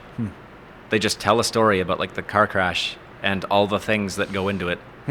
Like the event that happened before, where it's all happy. I think it was like a party or a wedding or something, and then the crash itself and all the effects, and like waking up in the hospital and learning to walk again, and like the first voice you hear after A Nightmare to Remember is it's what the song is called. If you're enjoying this conversation, please subscribe on YouTube and give us a like. If you're listening on Apple Podcasts, please subscribe and leave a 5-star review. And now, back to the conversation. That's interesting when it's getting me thinking about how like mainstream pop music, it's fundamentally it's kind of always the same, right? It's like fertility or if you're into hip hop and rap, it's a little bit more of like power and wealth and those sorts of things, right? Yeah. Like, and we were saying about country, it's kind of like this sort of rural or antiquated or nostalgic look at living. Yeah. But as you get away from into the margins, like what you're saying with metal, or maybe metal's a great one, or like there's schools of rap music that are what they might call nerd rap, or where they're rapping about not that. Yeah, for sure. That's interesting to me, how like you get away from the margins a little bit and the honesty is there. Yep. And the diversity of top. Oh yeah, and like that's not to say that any one genre is bereft of diversity in topics. Like no, hell no. But I find that metal has the widest scope. Interesting. And yeah, like again, I don't identify either myself or the band that I play in as metal, but it certainly appeals to it. Right. It's like we've got a few songs that are in the works that are heavy as fuck, but nice. they still fit in with everything else that we're doing. Okay. So is that something that you like a mission statement of yours, where it's like you have to bring that honesty, like you have to bring it. At least you have to feel like it was an honest attempt at an idea. Yeah, like there's no lyrics in any of my songs that are just for the sake of sounding cool. Like it all says something. Like either lyrically or musically, like it's all for a point. That's cool. That's cool. Yeah. And you can write a song about, racing and like have all the cool flex moments lyrically of like go fast. That can be genuine. But could be. I mean, that can be like a genuine artistic thing. It doesn't have to be just all cock and balls. Ideally, a little bit's okay. A little bit of cock and balls. Bring a little bit. How much cock and balls do you bring to each album on a percentage level? Oh boy. Taste of Madness didn't have much. And that isn't to say that it wasn't heavy or didn't have any weight, but it's not like, it's certainly not the album that you play in sunglasses and leather jacket. And yet you did. So what struck me about that album was like, the theatrical operatic nature of it. Yeah. Is the newer stuff getting away from that consciously or blending? It's certainly going to be, I want to say congruent. I don't know what that word means, so I'm not going to say that. Say it anyway. I hate it when people use big words they don't understand. I photosynthesize with that statement. Yes. It's certainly going to gel and work with everything that we've done so far. But the newer stuff that we're going to do is going to be very palatable and there's a few words that I'm trying not to use, like selling out. Easy.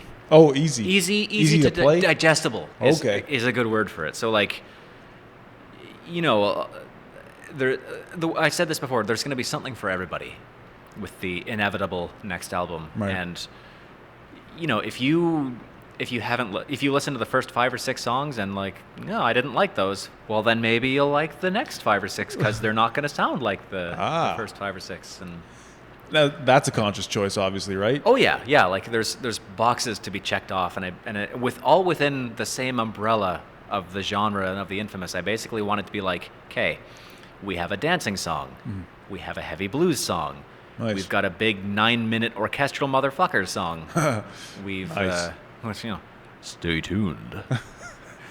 So like I basically just try to check off as many boxes as I could. So like, let's have a racing song. Let's have a big epic 6-minute guitar orchestra one that all the Iron Maiden fans can enjoy. Nice.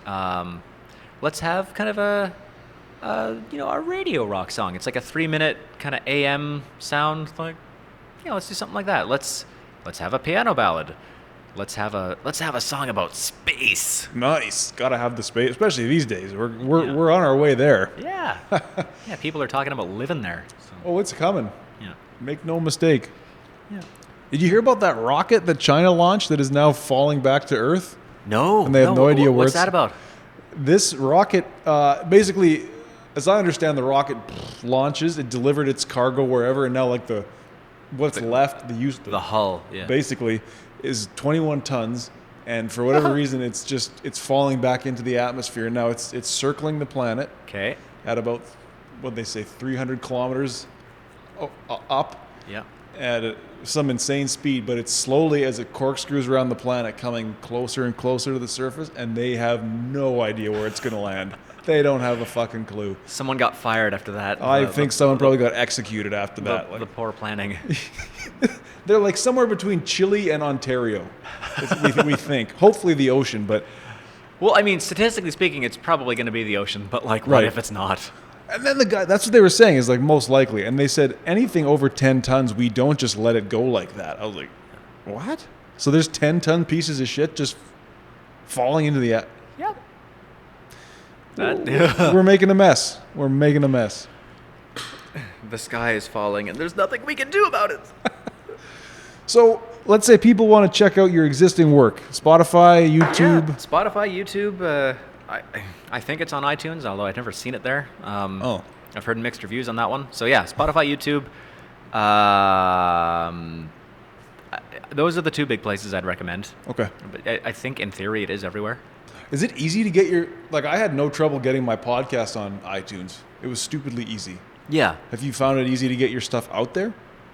No. We have a provider that we go through called CD Baby, which is kind of like a yearly thing, and then anything you release, they basically just throw it onto everything, every platform. Neat. So it's an all-rounder. That's cool. Yeah. I tried that once with a movie I made, and the company folded, and I lost $1,600. Oh, Yeah, so just okay. get it in writing. Yeah. Yeah, it's a little different. It was like an aggregator. They said, we'll get you on iTunes, we'll get you on... Which this film had no business being seen by anybody. I realize that now. One of those. Yeah, but then they even sent me cookies once we signed the contract, and then it was like within 6 months the company didn't exist, and all these indie filmmakers like me had been screwed. Huh. And there was even guys who had got their films on iTunes and were making sales, and they weren't getting that money. Ooh. So they'd paid the big bucks and then weren't even getting, Huh. nasty stuff. Nasty stuff. Well, that's messed up. It is messed up. It's not cool. It's not going to happen again. No. I don't No, think. we learned our lesson there. That's right. That's right. Yeah. Daniel, thanks, man. Yeah. This was a lot of fun. Yeah. Any closing thoughts, comments, concerns, anything like that? Well, I guess I was going to ask you about, well, we kind of covered it, is like the why. I'm always interested in the why, because like you don't have to. You really don't have to, but maybe there's this thing inside you that's external to yourself, that's just trying to live through you in some ways. Live through the music. Yeah. For me, it's trying to live through different ways, it seems. Yeah. Well, okay. I guess if you want a final button on why. So I've told the story lots. I'm probably going to tell it in like an acceptance speech somewhere in the event that I win a second award. When you win. So I grew up being good at nothing, which is why I harped on that other phrase so hard of like being good at songwriting. I grew up, I wasn't good at anything. And what's worse than being good at nothing is being the parent of a child who's good at nothing. So like my parents made me try everything under the sun. Interesting. So like every sport that made sense and a few that didn't. I wasn't athletic. I wasn't school smart. I wasn't book smart. I wasn't particularly, a cute child. I wasn't good at video games. I wasn't good at trivia. I wasn't good at like anything. And my parents kept pushing me on stuff, and I kept failing at all of it. And my dad, I could just, the poor guy, I could imagine being like, he's going to be on the couch till he's 35. So as a last effort, for my 17th birthday, my dad got me a guitar. And like I had been musically inclined before that. Like I started singing at 15. But, I was getting bored on stage, so I wanted to do something else. And my dad got me my first guitar for my 17th birthday, and I never put it down. And that was 11 years ago, actually getting close to 12 years ago. And yeah, so he found through much effort, trial and error, through much trial and tribulation of his own, he found the thing that I was good at. So I guess, if you want a why as to why I'm doing this, I'm investing in myself future-wise, but I'm also, doing something for that 8-year-old kid who had no friends and wasn't good at anything, or I'm doing something, for my dad because he finally found the thing I was good at. I love it, man. Yeah. Gotta love Dad. I mean, my dad was buying me my guitars, and just, oh, God... just listening to that horrible shit that we probably produced in those, But not good at anything. Not good at anything. I don't have any current discernible skills that I didn't pick up, before 17. Interesting. Yeah. Is that just, I feel the same way sometimes about I feel like got to about a certain age, 12 or 13, to about, I don't know, yesterday, 25. Yeah. Where I was just dumb.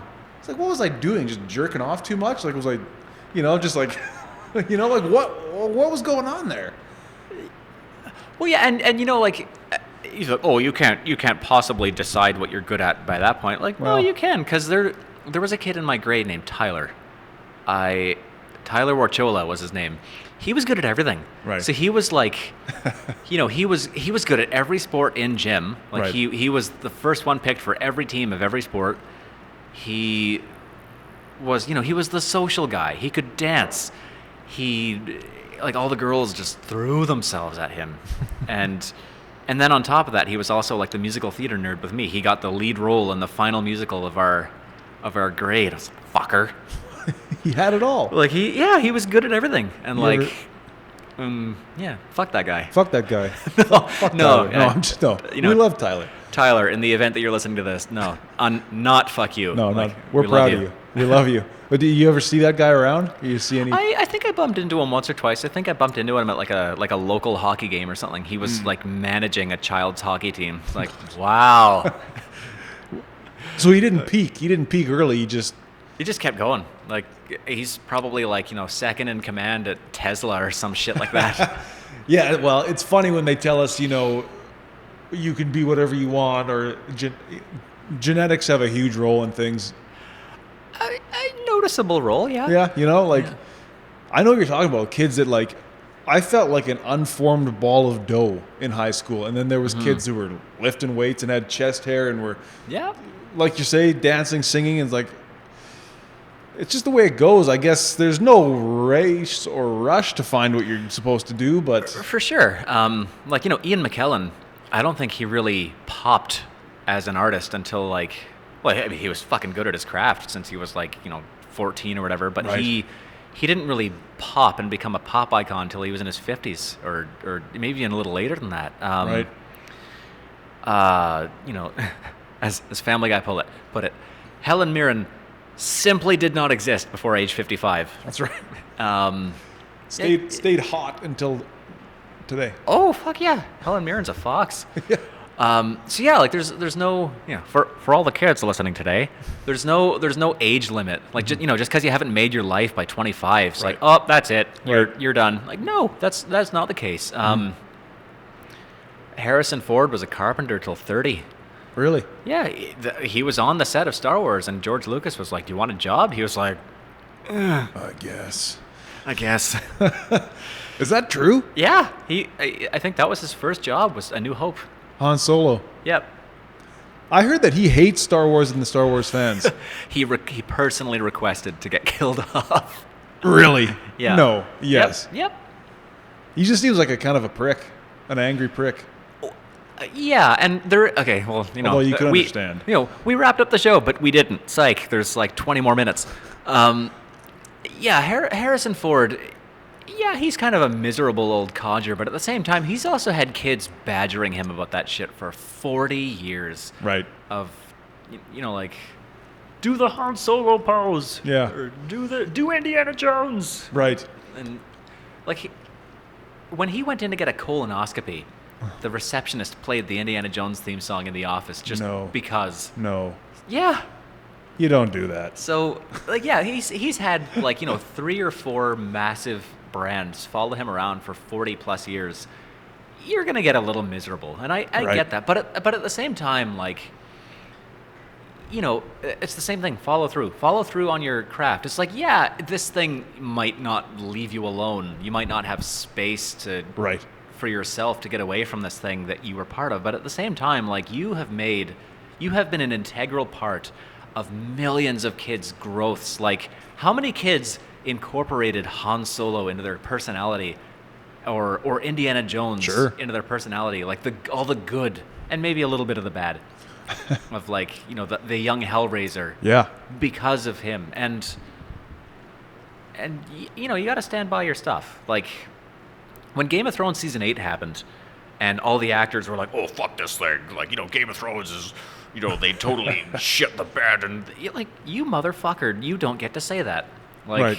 Like, and there were a couple of actors who played it cool, where they were like, yeah, it's an artistic choice, and I'm just happy to be part of it. Like, that's how you handle it. That's like, the right answer. Yeah, like, you don't get to shit on the thing that made you what you are. Yeah, and made you very, very wealthy.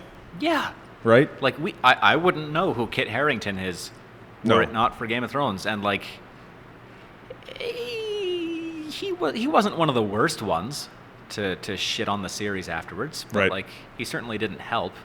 Like, summarize Season 8 in one word: disappointing. Like, motherfucker, you don't get to do that. No, how dare you? Not to the thing that, like, that put you in, that made you a household name. That's when you realize that so many of those instances, those people are just in it for themselves, right? For their career. Yeah. Well, that's what they're showing, it seems like. Yeah. It's also like, oh, I'm better than this thing. Mm-hmm. Like oh, you hate this thing? Oh, me too. Like I would have done it better. I'm sorry. Like, no, you don't get to do that. Right. Like, just, take your millions of dollars, go to the next thing. You don't have to say anything about it. But it is also like, could you understand Harrison Ford's anger with like these people obsessing over a thing that's just... And getting asked the same question millions of times. Right. Because I often think about like, I don't know about this, but like as a musician, how often do you listen to your own albums? Occasionally. But Yeah, like not... rule number one about my music is like I have to write music that I enjoy listening to. Yeah, fair. So if I can't occasionally, like, I'm going, I have a half-hour drive. Sure, I might throw on Taste of Madness, like, 2 or 3 times a year, just because I write music I enjoy. Right. So, in the event that we all of a sudden became a household name, and even if it's just off of one song, mm-hmm. like, Du Hast by Rammstein, or Enter Sandman by Metallica, right. or fucking All-Star by Smash Mouth. Like, if I had a song that affected people that much, the holy trio of metal songs right there. Yeah, if I had a song like that where it was just one, I hope it's like 5 or 6 that blow up, but like, sure, if it was one that blew up, like, right, like, one of the new ones that's coming up, or No Fear Tonight or something, one of those. Sure, I'll play it every performance I do for the rest of my life. Right. Fuck yeah, like I want to have that problem. Right. Okay.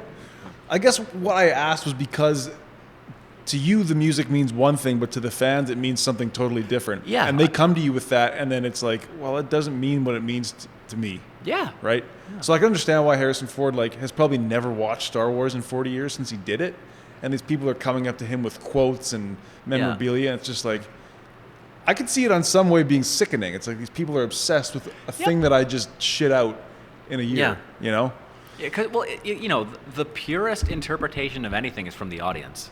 Like, you as whoa, man, hey, man. Like, you as a creator have like I don't want to say a skewed view, but you have a narrow view. Like, you don't see the thing as it is. The audience sees what it is. So, like, you the actor, you the filmmaker, you the songwriter, if you the painter, like, you as a, like Picasso probably just saw like brush strokes and like, oh, I should have done that corner a little sharper, or oh, that color should have been brighter. But people who walk past his stuff, that's the purest interpretation. It's like, yeah, so... Oh, I like that. And yeah, that probably plays into the whole I hate my career thing. Like, I hate my product thing, because they don't have the purest interpretation of it. It's just, yeah, I remember all the sweaty days on set and the long hours and the probably could have gotten paid more. And, right. Yeah, it's just details. That's interesting. But I guess the flip side of that is then, like, but the audience can't know where it was coming from. Like, being a film actor is maybe one thing, but as a musician... Like, as a fan of a musician, I can't really know where they're coming from. I don't think. Sometimes you can. Okay. Like, so Avenged Sevenfold has a song called So Far Away. Okay. There are no fucking illusions of what that song is about. It's about, like, it was originally written because one of the band members lost their grandfather, Sinister Gates, but then it became losing their bandmate. And, like, there's no two ways about that song. Okay. So, like, yeah, you can know where they're coming from that, but sure. Like, with a lot of stuff, like, cats in the cradle and the silver, like, what the fuck is that about? Like, that's, well, yeah, you can't know where they're coming from. So. Not in the chorus of that. I think the verses are about how he was a shitty dad and then he had raised a shitty son, I think was the moral of that story. Oh, okay. Yeah. Color me corrected. It's worth a listen. He's never there for his son, and then in the last verse, the son is not there for him. Yeah. It's like, oh, wow, that's quite dark, isn't it? Yeah. So I guess one thing I was going to say along this line is, like, I often think about Don McLean having to play American Pie for 60 fucking years, and that's like a 10-minute long song. Like, you better like that song. Like, do you you know what I'm getting at with that? Like, is so. there a sense where like the product becomes external to you, and yet you're still responsible for it, and people are still coming to you saying, this is my life. It's like, what? I shit that out in an afternoon. Yeah, and well, you have to. Like, if it got out that Don McLean was touring, and he's not playing American Pie, what? He'd lose ticket sales. You have to.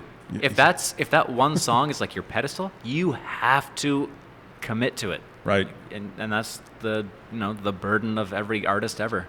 So that's it. If you create something iconic, then you hold on, buckle up, and strap yourselves on. Right. See if you can find some, what's the word when you're kind of playing the song, but maybe a little bit of variation here and there. Do you?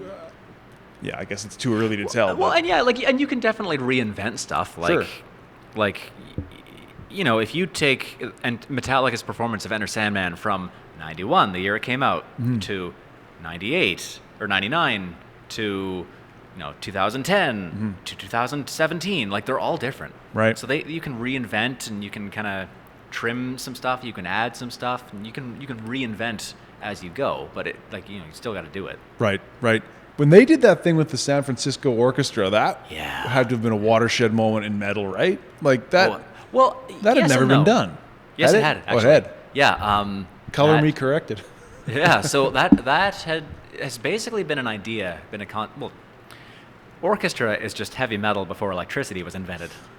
Okay, sure. But yeah, like if you go back, Deep Purple, I think, played with a symphony at one point. Oh, interesting. Black Sabbath played with a symphony at one point. I think they did. Don't quote me on that. If I'm wrong, I'm sorry. And because they go so well together. They do. And that concert of Metallica playing with the San Francisco Symphony, like that, basically made me start as a songwriter. So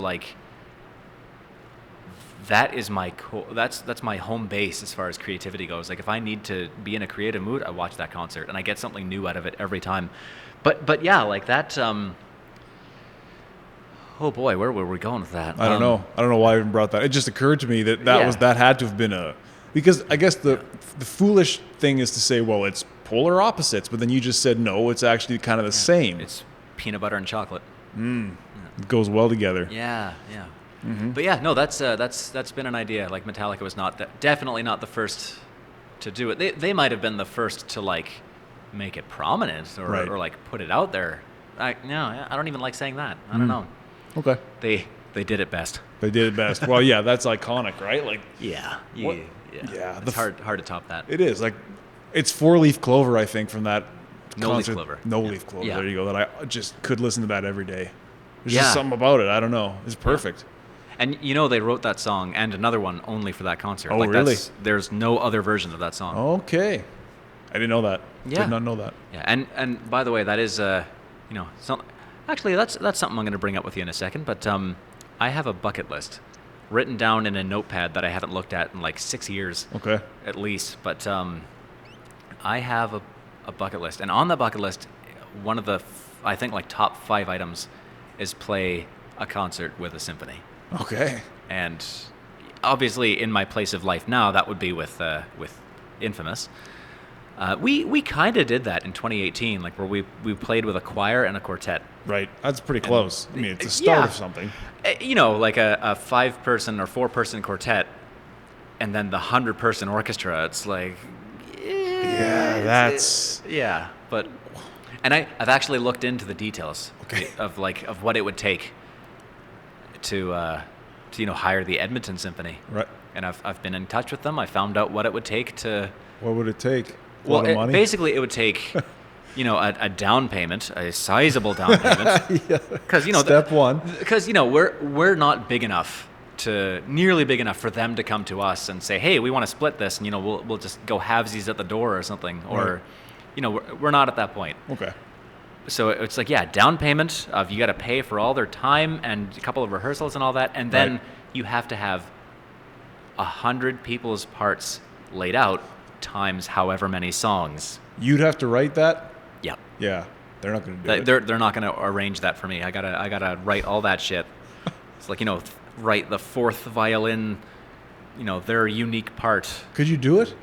Not to put you on trial. I could do it, but it would take years, like of almost nothing else.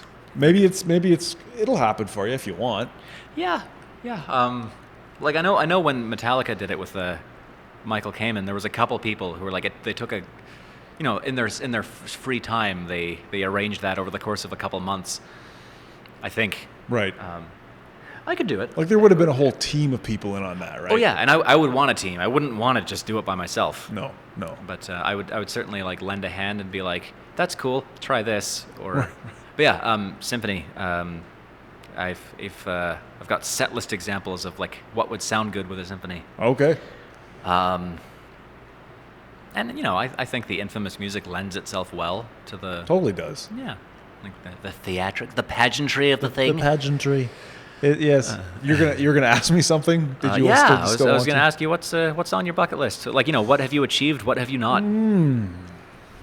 Well, for a long time, I felt like I sort of made it because I was working downtown at Rogers Place shooting the Oilers games. Yeah. And that filled the bucket. I know it's a different metaphor, but it filled the bucket so much that like I didn't really need anything else. Like I knew there was more coming down the line, but that was just because you know it in a sense of like you're soaking in the energy of thousands of people and you're part of the show and it's this spectacle and it's bigger than all of us, And then that went away, like overnight. Like really it did. It was like we worked the one game and there was like, well, fuck, the NBA shut down. We might be. And then it was like they called us the next day. It was like, just we're postponed. And then it was clear it was over. And I haven't been back since. Yeah.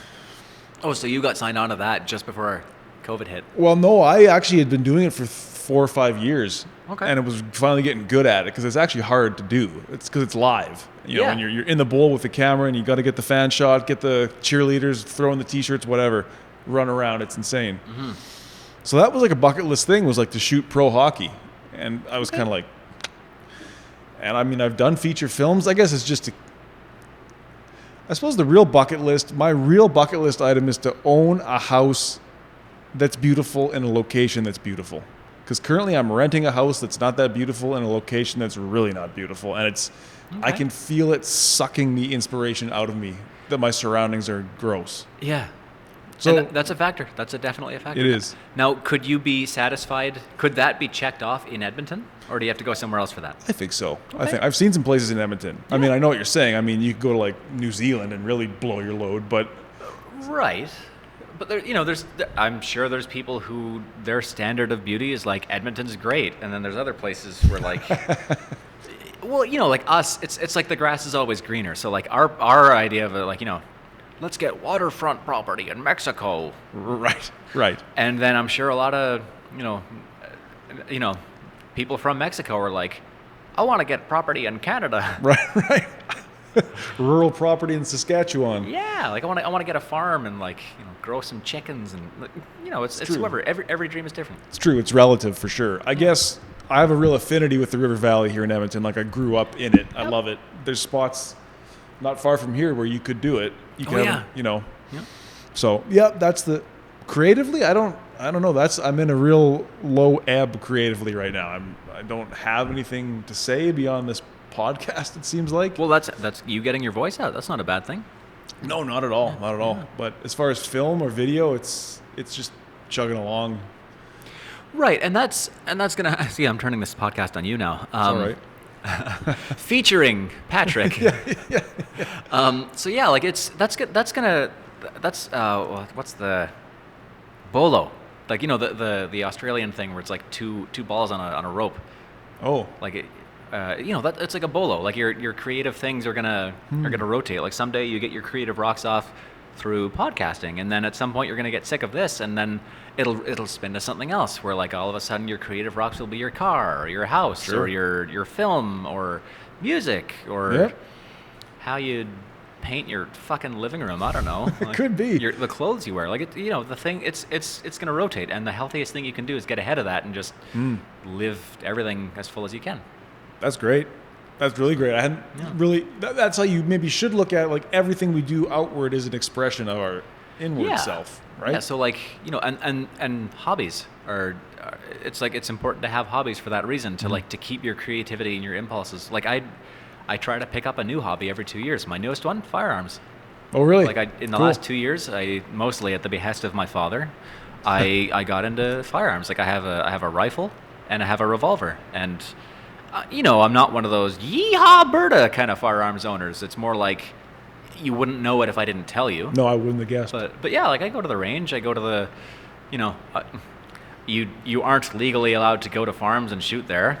So you've never done that? No, that's not proper. Like it? Yeah, so like yeah, it's fun. It's a hobby. That's neat. I like to ask you about that. Like, is that Sure. What is it about that was like like you say your father was supportive of that? Yeah. So the main reason I got into that was he called me one day and is like, "Hey, buddy, so you know that big firearms addiction I've gotten into, where I own like X amount of guns?" Yeah. Oh, okay. Well, in the event that I kicked the bucket tomorrow, Right. No one in the family aside from me has their firearms license. So if I died, they're basically going to be sold, locked away, or destroyed. So Interesting. get your license so I can write you into my, write that section into the will of like, Right. Daniel gets all the guns. It's a sick line. So, in the event, if my father passed away on a Friday, then Monday I'm getting like a big truckload. An arsenal. Now, how do you? Which I obviously I want him to live to 103. Yes. No, we're not. Like I don't want his guns at the cost of him dying. No, I got you. Is your dad is he into the guns for what reason? Like, is he a freedom loving sort of guy or well, protection hunting? He's also not a yeehaw Berta kind of guy. It's more like I don't know. It's a cool expression. It's a cool. Interesting. I was gonna say masculine, but no, there's plenty of female shooters For sure. It's cool. It's a skill to get good at, a skill to refine, which is one of the aspects I like of it. Sure. And, one of the other aspects of it I like is the maintenance. I almost like the maintenance of the guns as much as shooting them. Interesting. And same thing with guitars, like cleaning and restringing my guitars. Fuck yeah. It's orgasmic. Cleaning my guns and shoving the thing down the barrel and spit polishing it. Fuck yeah. Yeah. There's something to be said for that, like knowing how a thing works that you own. Like me, I can play guitar, I can restring guitar. That's kind of the limits of it. Yeah. Even with my camera, I can make it do anything I want. I don't really know how it works necessarily. You couldn't take it apart and put it back together? No way. I think, and I used to have a car that was a 2000, it was a Subaru. Yeah. I could open the hood, point to a bunch of shit. I could do the odd thing, Yeah. Now with my current vehicle, it's a plastic sheet and a computer in there. I wouldn't even do an oil change. Yeah. I think there's really, so if guns give you that and guitars give you that, I think that is so important to just, you get it from start to finish, from top to bottom. Yeah, and again, I probably couldn't take my every part of everything, every mechanism of my guns apart and put it, like, no, I'm getting there. Yeah. And it's a skill to refine. It's something to do with your hands. It's, and it can be as expensive or not as you want. Sure. And then, yeah, I bet. And you look cool as fuck when you're like chambering the bolt action. Sure. Yeah. Well, there's a little bit of that there too. And how does your dad feel about, because the gun laws in Canada are kind of becoming more constrictive, right? Yeah. Ever since that shooting in Nova Scotia, there's definitely, like, the crunch on assault weapons is definitely coming down. But as I understand, it's like legal registered gun owners are not the ones killing people. Are we going to get political on here? We don't have to, but we can. Okay. Basically, the take on that, or the general consensus of that, is that you're punishing legal gun owners for something that criminals do. Right. Like that. I don't know all the details. I'm not going to profess to know, but I want to say it's like 50-50 that guy in Nova Scotia had all of his weapons legally. Like I want to say not. So you taking all the assault weapons away from legal our owners, I guess, is not going to affect the number of criminals who have, because if they want it, they're going to get it. Well, that's it. The real solution, which was pitched to the government, and I think went largely unheeded. Okay. Is like, let's not come down on the legal, like the ownership of these weapons. Let's stop them at the border. Right. Like let's stop illegal shipments of firearms. Let's like put together a team or two of people who crack down, like find out and infiltrate, and like how do these things get in here? Who buys them? Who sells them? From shit like that. Yeah. No, I believe that. I mean, So yeah, and so because that's the thing about guns, they kind of get lumped in with these other things that are they're restricted, but it's like they have a heritage and a meaning and an importance to people that you can't discount that. And like I'm not so gung ho about firearms that like I really have an opinion on the matter. Like I don't have anything that they'll want to take anytime soon. Like I'm not the guy who needs like a full auto assault rifle or a a machine gun or anything. Like no, or like the hand cannon. No, it's yeah, I don't have anything worth taking, basically. Gotcha. Yeah, I don't really have an opinion on the matter. No, that's fair. I'm not well informed enough either, but my shit always comes down to like a little bit less government control is probably the way I lean. Okay. But I can see, because then when it becomes more control, it seems like it's always not a lie, but it's like it's rooted in a larger agenda to control people generally. Right. Yeah.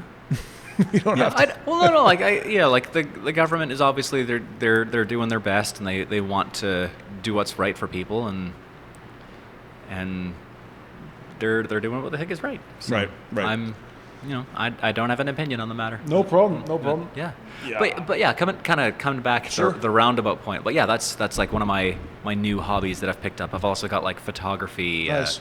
cooking, running. At some point, like in my 30s, I want to get into motorcycles and so like that kind of stuff, kind of the break away from the creative, like the guitar and the music and the business of music, like that reinvigorates me for that and re-inspires me for that. Cool. That may be a cautionary tale for anybody listening, or even for me. It's like, get a goddamn hobby, because sometimes, music is a hobby for some people. Photography, video is a hobby, but like for us, it's not. For us, it's more of a life, and you need to get right away from it. Yeah. And again, I might be kind of misinterpreting the story, but like even guys like Nikki Sixx, which I am not the biggest fan of Motley Crue, but but I can certainly learn from people's examples. So Nikki Sixx, I think, also does photography, and when he I don't know, I saw something on his Instagram or something where he was touring Europe with Motley. And he went to a country where I think prostitution is legal. Okay. Or, I don't know, legal is like, It was happening. It was happening. And he hired a prostitute. Okay. He didn't, pay for sex, but he's basically like, hey, I got you for an hour. I want to take your picture. So he just photographed her for an hour. Interesting. And yeah, so like it's cool. I like that kind of it's stuff. cool that even someone at that level is still like pursuing the hobby. So like, I got a couple hours to kill before the big gig tonight, man. Yeah, man. And then he goes and does stuff. Like I don't know if I want to photograph like, Well, I was going to ask, what is your prostitutes or maybe only prostitutes, but I'm sure exclusively hookers. I'm sure Nikki photographs other things. But he's also a pretty badass dude living on the edge, I think. Or he was at one time. Okay. I don't know anything about him. I know Kickstart My Heart. That's all I know.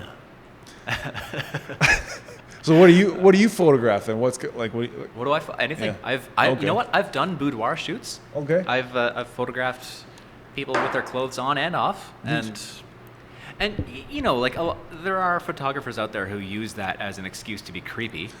Right. And I can't, because like people get really comfy with me because I'm not sitting there like trying to stare at their bodies. It's like, no, I'm trying to make you fucking look good. Right. Like, stay still. Like I'm trying to get you in focus and get the lighting right. Like I don't have time to be creepy about this. I don't have. Good for you. Yeah. Because I could see it going the other way. Yeah. Not with you, but with somebody. Oh yeah, 100%. And it does. Like all you models, like just be so cautious about that, because there are creepy photographers out there. Yeah. I've recently just made a habit of photographing all my guitars. Okay. And that is something I'm really good at. Like, I think I would be not bad at product photography. Neat. Do you do it in a stylized way or just like a high key, bright? No, and that's so. Yeah, here's a good podcast topic. I don't know enough about photography to quantify like how, like I couldn't tell you why I like this shot. Oh. And you know, I could post a photograph I've taken on a photography page, and you know, I'll have 600 people jump down my throat of like, oh, you shouldn't have cut off the headstock, or oh, you should light better, or you should do this differently, and you know, I don't know enough about photography to have a technical opinion on it, okay. And I like it that way. I don't want to learn much more about photography than I already know, because it's still got that mystery about it.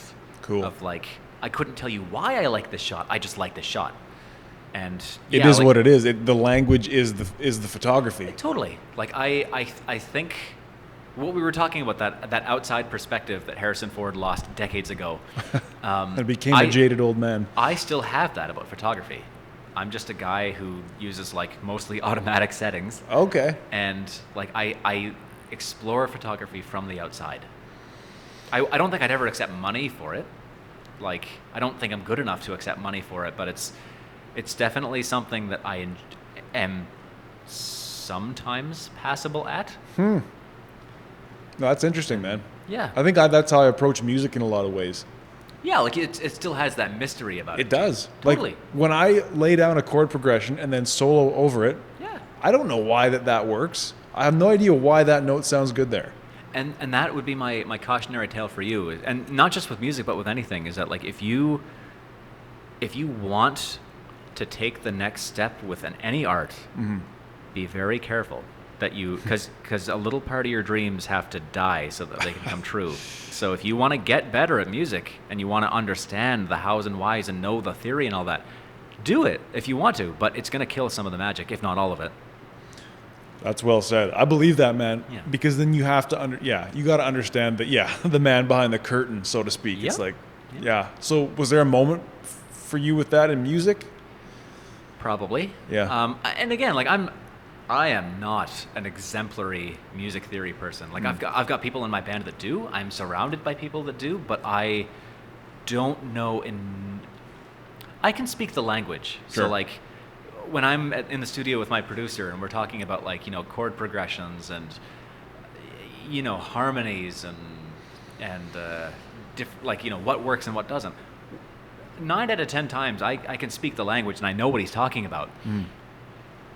But I'm definitely not exemplary at it. So at the theory behind it. So I still have some of the magic and the mystery behind music. Maybe that's what's required on some level. A little bit, yeah. A little bit of like that childish, not childlike naivety about it. That's it. I'm trying to draw a contrast into video production with that, but I don't know if I can. I mean, there's a lot of happy accidents where you put a light somewhere and then you notice you're getting a thing that you didn't think you were going to get out of it. You know, and you know that's unavoidable. You can't be 100% technical about something, just like you can't be 100% artistic about something. Like you have to have even unconsciously, you have to have a little bit of. I forget what movie it was, but there was a movie that was filmed like I don't know, 30s or 40s or 50s, forever ago, where they had, and this was a DOP thing, so this is of your people. Sure. Where they were filming a guy on death row, or the character was on death row, and he's describing this very sad story about his life, and like, here's why I'm here. And he was saying it very stoic and very unemotional, but the window was casting light in on his face, and it was raining, so like you see all this water running down his face, and it's very like symmetrical of tears. So, you know, happy accident is what kind of spurred that thought. That's so, like, cool, man. And yeah, they didn't plan that shit. That was just the moment of like, oh yes, like we got lucky. That's cool. Do you remember what movie that was, or no? I just remember that it's very old. We saw the clip in film school. Okay. That's all I got. That was over a decade ago. Right. Art is in some way magic then, isn't it? Yep, totally. It's how did Freddie Mercury put it? It's like a touch of the heavens. There's no other way to explain it. Yeah. And I think everybody has the capacity to be a conduit for it. I think there's people that say, I can't dance, I can't sing, I can't paint. Well, that's bullshit. No. You may not be able to do it well enough yet to have people tell you that it's any good, but you possess the ability to transmute whatever that heavenly energy is into art. Yeah. Everybody does. Yeah, like all those things you just said of like, I can't sing, I can't dance, all that. Yeah, you might not be making money off of it, right. But that's human expression. Fuck that. Like, go do it. Like, if you want to get a camera and go shoot, even if it's the shitty like little digital, or even like one of the little film ones that you get at the drugstore. Fuck yeah, go do it. Like, go take pictures. Go get a $30 guitar. Yes. And go plunk away. Like. That's human expression. I will always push people towards art. Like if someone, one of my favorite conversations is when someone says, I'm thinking about getting into music. And before I even let them finish, I'm like, yes, let's go to the pawn shop and get you a shit box for you to play. Like I will help you pick one out. Like, let's do it. Why do you push people? Because you know, or? Well, because it's human expression. It's like I want to push anyone towards any art, or I want people to say yes to stuff. It doesn't necessarily have to be art. Like I want to get into swimming. Well then, get a bathing suit, go swimming. Right. Like, I want to. Yeah. You're worse off for not doing it, and go say yes to life. Go say yes to life. It's so. And that's the other thing I've been thinking about in a way, on that bell curve, where it's like. Everybody has a reason. There's a million reasons not to do something. Yeah. You know, but on the long tail end of the bell curve is the people that just said fuck it and went and did it. Yeah. That's really the difference to me. Just go do it. Yeah. So like, let's live in a world where people do what they want. You want to do swimming or firearms or photography or music or dancing, then fuck yeah. Like I'm a horrible dancer. Do you think that stops me from doing it? No. Sure shouldn't. I will do my damnedest to convince you that I know what I'm doing, even though I very obviously don't. Mm-hmm. And I that's something I think I learned in film school. Okay. It's like the pull to art. So like, again, being the kid who was good at nothing. Right. Horrible dance intuition, like atrocious. I am such a bad dancer, and I'm still a bad dancer, and I hated dancing going into film school, but I wanted to not hate it. So when we had a dance unit, I not only gave it my all, like I went to every class, and I gave it 100% of what I got, even though it looked like shit. And but I did it. Okay. And then I even during a couple of my spare classes where it's like, okay, you have the afternoon off, go home. I went to the other classes, dance class, just so I could get it and not hate it. And I want that for other people. I want people to explore stuff and say yes to stuff. And if you want to dabble in music, like if you've never played before but you want to try, fuck yeah, I will take you to a pawn shop. I will help you pick out a guitar that is not terrible. And shit, yeah, like I'll give you your first lesson or two, and then like go say yes to life. Go say yes to life. Now that's interesting because you also can't necessarily pick what it is that draws your attention either. You know, which is really cool. Yeah, like if you asked me at 8 years old, like, are you going to be a musician someday? I'd be like, no, stupid. I didn't expect guitar to sweep me off my feet like it did. Huh. Do you think if you'd gotten a guitar at 8 years old, it would have done it?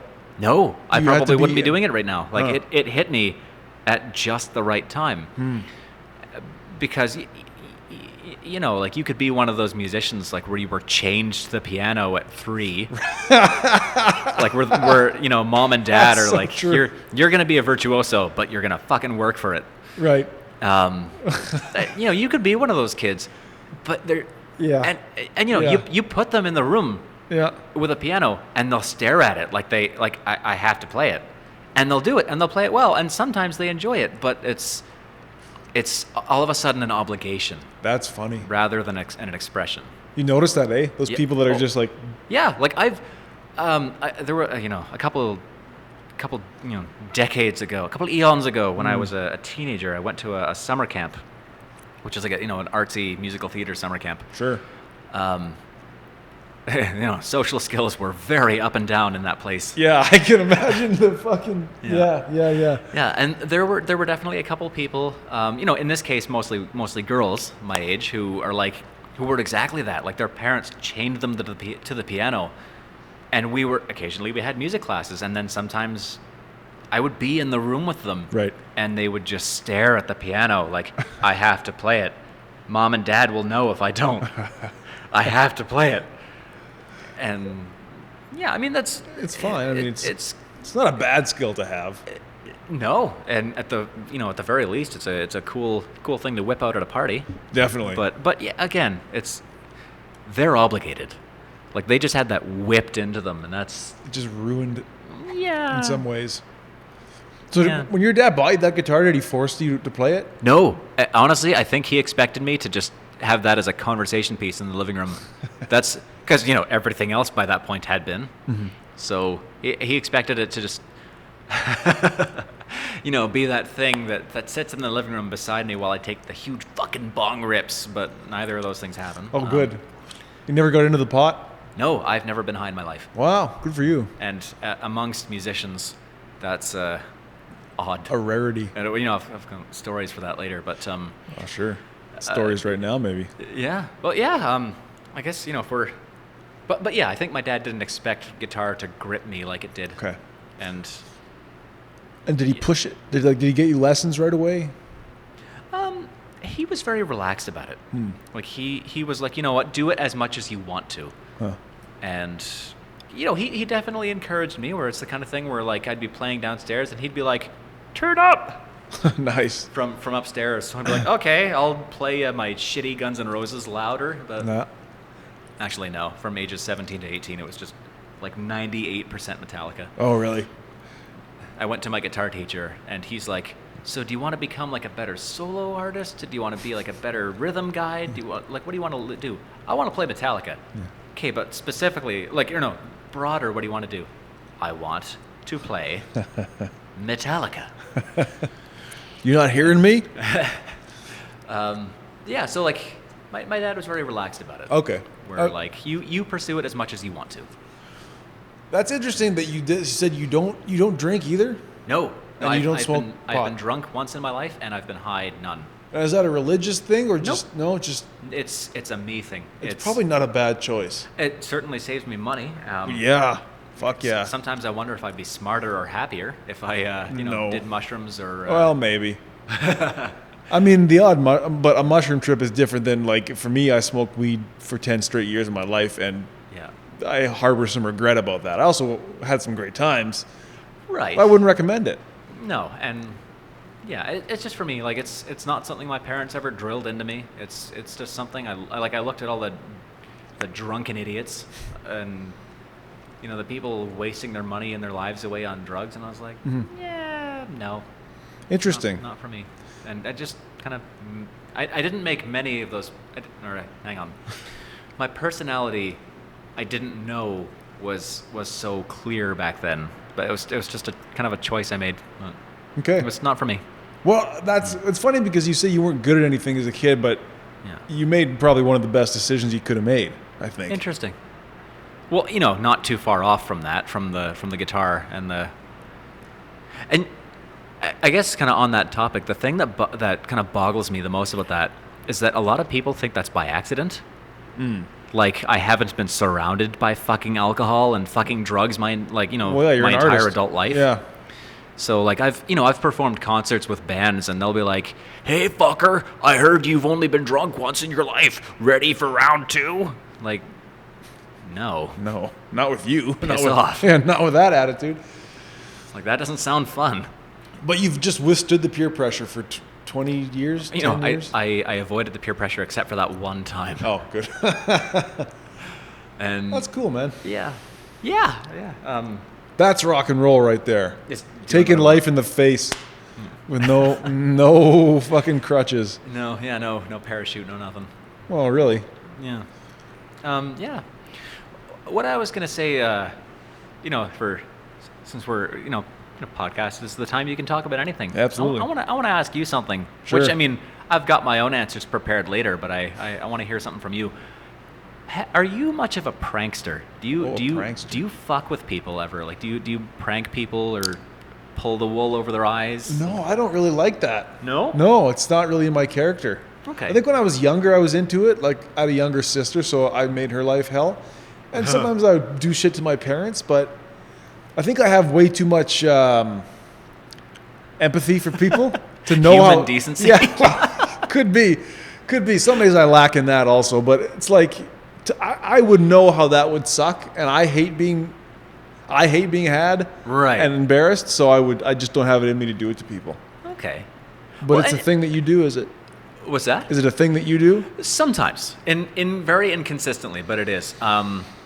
So obviously, I don't like to do anything destructive. Like I cringe every time I see one of those videos on Facebook of like, I pretended to spray paint my buddy's Audi, so he broke my Audi's front window, and it's no big deal because we're all rich assholes. Ha ha ha ha ha. Right. Or this guy just like like he smacks. Yeah, I've seen that shit Like, with the guys. I hate those. I know what you're talking about. Like that's doing it wrong. So like it's not like that. It's more like the non-destructive shit. And sometimes it gets kind of borderline edgy, but it's nothing irreparable that I do. So like I probably started to get into that more when I was a teenager. So like my father, who I brought up earlier, I got him a few times when I was working for him in construction. So he's like superintendent extraordinaire and all that, and I worked a few labor jobs for him.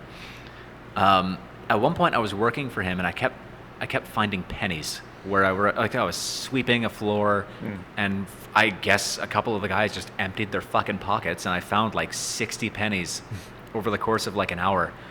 And my dad's part Irish, and there is a thing, kind of like a superstition that he lives by, where like if you see a coin and you don't pick it up, it's bad luck. Oh God. So here's what I did. Sure. I started collecting all these pennies, and then at one point when he's not in his office, I go in there and I spread them everywhere. I put them in between the pages of his book. I put them in his boots. I put them on his keyboard. I put them on and under his mouse pad, everywhere. All over his desk, all over his floor. Okay. And I leave, and I walk out. So I come back a few hours later. His office is spotless. He cleaned. He probably took like 10 or 20 minutes just cleaning his office and looking for pennies. So he's got his boots up on the desk, and he's just staring at me. It's just him and me in the office. He's trying not to smile, but he's like, hey, like, yo, Pops, what's up? You find any pennies lately? I don't know what you're talking about. So where did you learn this prankster? I don't know. It's like I like the aspect of if we're getting all ethereal and shit. I like the aspect of pranks as like kind of like a reminder to not take things so seriously. Sure. Like, nothing destructive. No, what you just said was a pretty good example. Right. Like it fucks with the person for 5 minutes. Yeah, exactly. It's like you clean for 5 minutes, you giggle, we move on. It's like kind of a gut check. Of interesting. I can get into that. Yeah. So like the non-destructive. What else? What else have I done? My poor dad. He was the victim of my first few pranks like that. Like I got him a couple times over the course of a few months. I want to say one of the bigger ones was to an old boss I had. Okay. So you doing all right? I'm good. Sorry, that's rude, but no, that's okay. We've been here a bit. So one of the bigger ones was to a boss that I had. I don't actually know if I've told this story like publicly before. There you go, an exclusive. Yeah, you heard it here first. That's right. Technically. So I had this boss years ago who would just, no names, no legal implications, who just stepped on me, who just hated me for reasons that he shouldn't have. Like, I don't like guys with long hair. Or some shit like that. I didn't like working with your father. Well. Just stuff like that. So he had like 3 or 4 reasons that he shouldn't have not liked me for, but did. And any little thing he could step on me for, he would. So it's like, I don't like your hard hat. Go buy a new one. or use one of the ones we give you. Like, the ones you give me a headache, then get a doctor's note. So, like... Just an asshole. Just step on me for any little thing. Sure. And eventually I went to his office. I was like, you know what? You don't like me, and I don't like you. Transfer me or fire me. So he called my bluff, and he fired me. Oh, okay. So that didn't work, or maybe it did. Well, it's whatever. A job's a job. They were actually looking for layoffs, and like, surprise, I just gave him a reason. So, you know what? This guy was not popular. Like, he... Out of a company of like 1,000 people, there were maybe 3 who genuinely enjoyed his company. So I was a face in an ocean. Sure, of just haters. Yeah. So I gave him a few months to forget about me. And then here's what I did. I went on to Craigslist, which, that's a good start right there. Yeah, I know the where this... cesspool I guess was Craigslist. It doesn't exist anymore? Not the personals ad, just because it was so gross. It just got so fucked up. Yeah, cesspool. They just decided to pull the plug on that one. Huh. So I go to Craigslist. I go on to Google, find 3 selfies of the same girl. Okay. And attach it to an ad that I wrote, and put it in the personal section. And I said, 19-year-old girl looking to lose her virginity. So, and I wrote a little bio. I was like, you know what? Like, I'm sick of all my friends talking about sex. I want to finally lose my virginity. Little, details and all that. I put his phone number at the bottom. Cruel. Yep.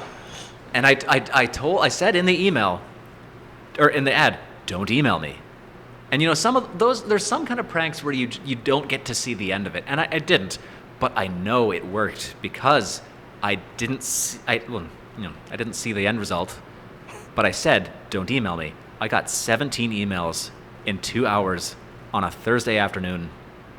So I just know that his phone lit up. And I hope he was in a meeting. In the theater of my mind, I hope he was in kind of like a town hall meeting of like all the construction guys. Yeah. Like, oh, shit, phone's going off. And that's a dick. Some guy's sending me poetry. Some guy's asking me, hey, baby, what's your name? What the fuck? And that's another dick. And there's a second dick pic. So, yeah. And I just imagine, I like to imagine in the theater of my brain that he had to shut his phone off. I would, God, man, I don't know. I don't want to put a moral judgment on that. I would say that's going too far. You think so? Yeah. Well, I mean, I get it. You were probably younger then, obviously. Like. Oh, yeah. I was like, 22, 23. Sure. I was 23, yeah. But as far as the quality of that prank, that's pretty damn good. Yeah, and we could go into the ethics of it and be like, did he deserve it? He deserved it. He deserved it. He was an asshole. He was an asshole. Was he like a power tripping kind of asshole? Oh yeah. Yeah. They're like, I'm stepping on you, not just because I don't like you, but also because it makes me feel good. And that's untraceable. Or yep. Well, he will, and even though I've put it out, he will never know it was me. He might. Couldn't he possibly though? Like if he asked the person, "How did you get this number?" and the person squealed and said, "There wasn't a number attached to it." Well, it was only his number. So like Craigslist ads are anonymous. Right. But you said you got emails from people? Yeah. So somebody could have squealed and said, "Well, this was the email attached to the ad." No, but that goes through randomly. Oh, I see. So yeah, like you don't get to see the email on the other side. Okay. Untraceable. Right. It's just jargon of numbers and yeah. He would basically have to go back on a phone that doesn't exist anymore 6 years ago to it's impossible. It's the perfect crime. In order to prove that happened, he would have to do like an unheard of amount of work, which he's not capable of. No. So fuck that guy. What's the best one that's ever been pulled on you then?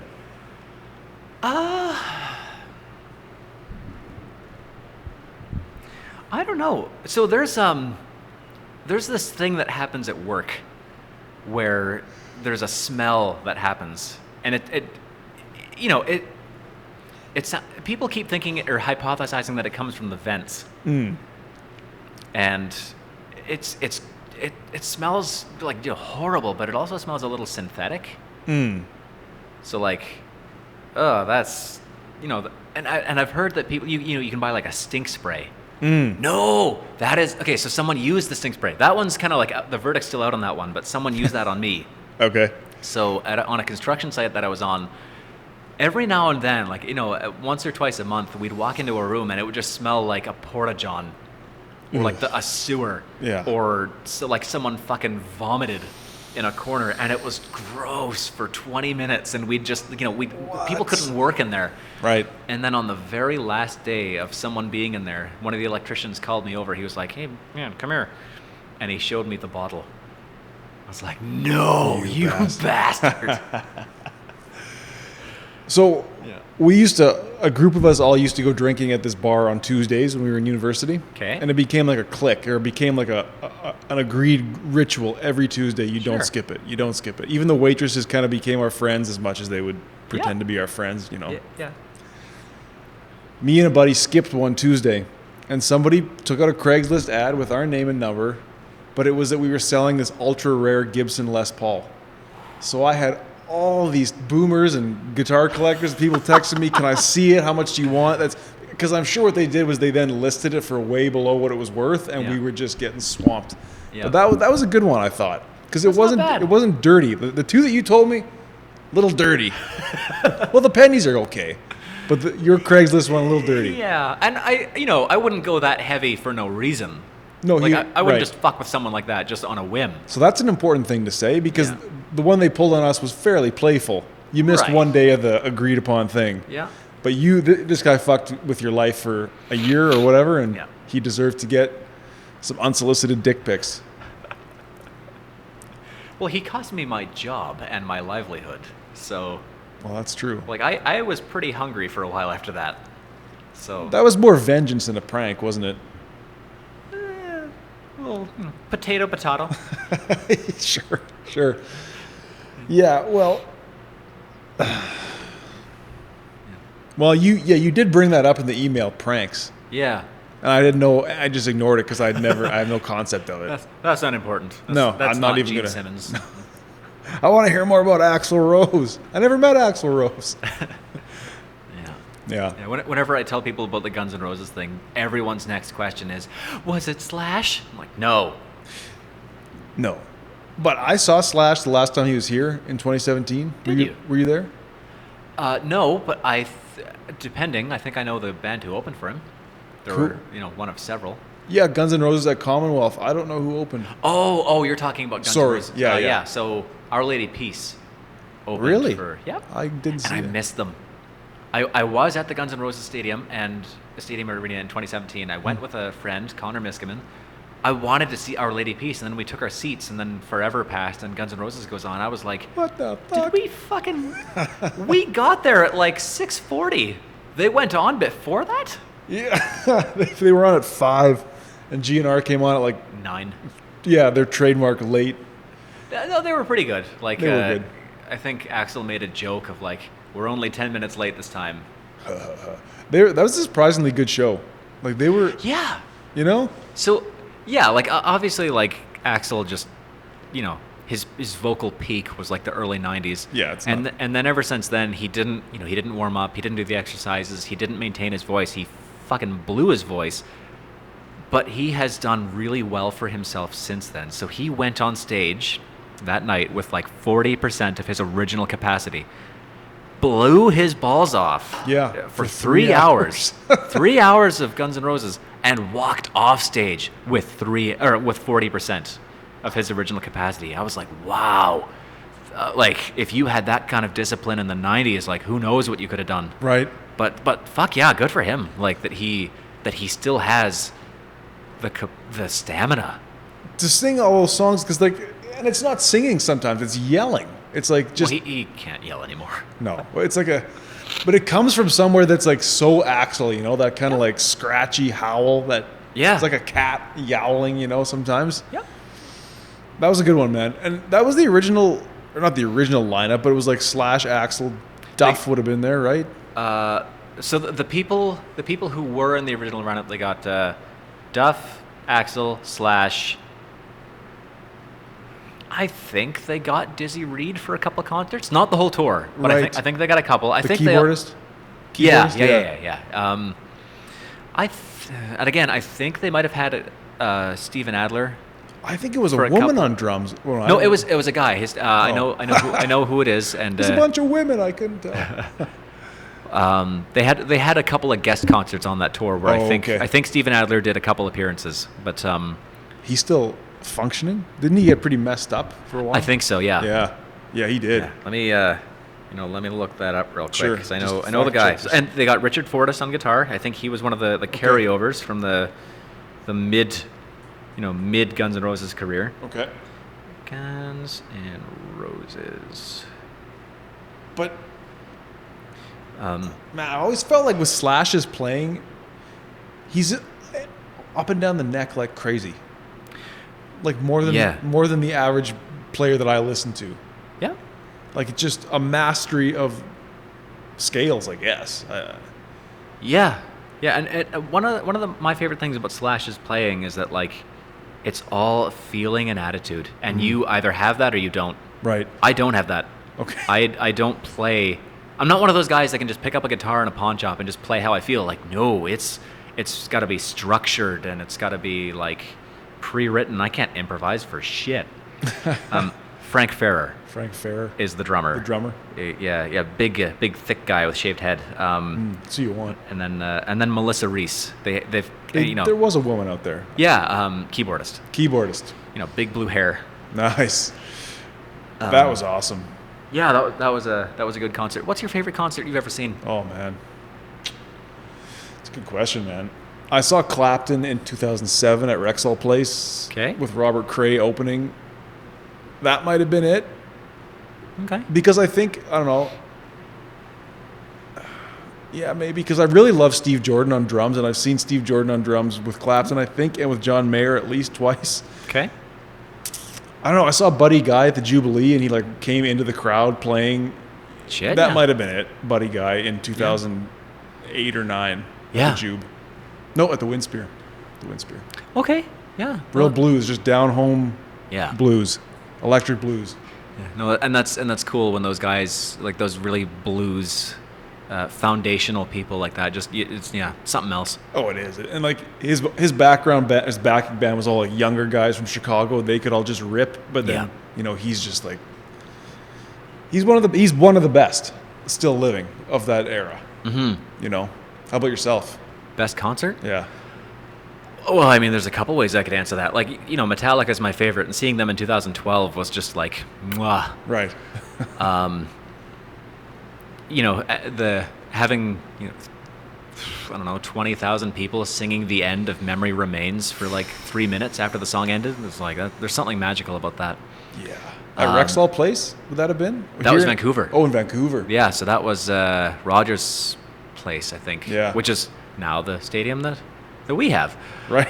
They're taking over. Mr. Rogers' neighborhood. Yeah. But I want to say the other favorite concert that I've ever had was Ghost. Ghost. I'm not familiar with them. Well, so like I'll give you the short version. They're 100% of their lyrics are about Satan. They are in that way. They're very, and they do it very tongue in cheek. Okay. Like they're like they don't sacrifice the goat before the concert. They're doing it to get a rise out of people. Sure. And their music, started very like doomy and gloomy and like Satan, but they've since basically become like a pop rock band to be which they have that dichotomy. They still play the doom and the heavy and shit, but then they also have like the big upbeat dancey shit. Interesting. Still about Satan though? 100%.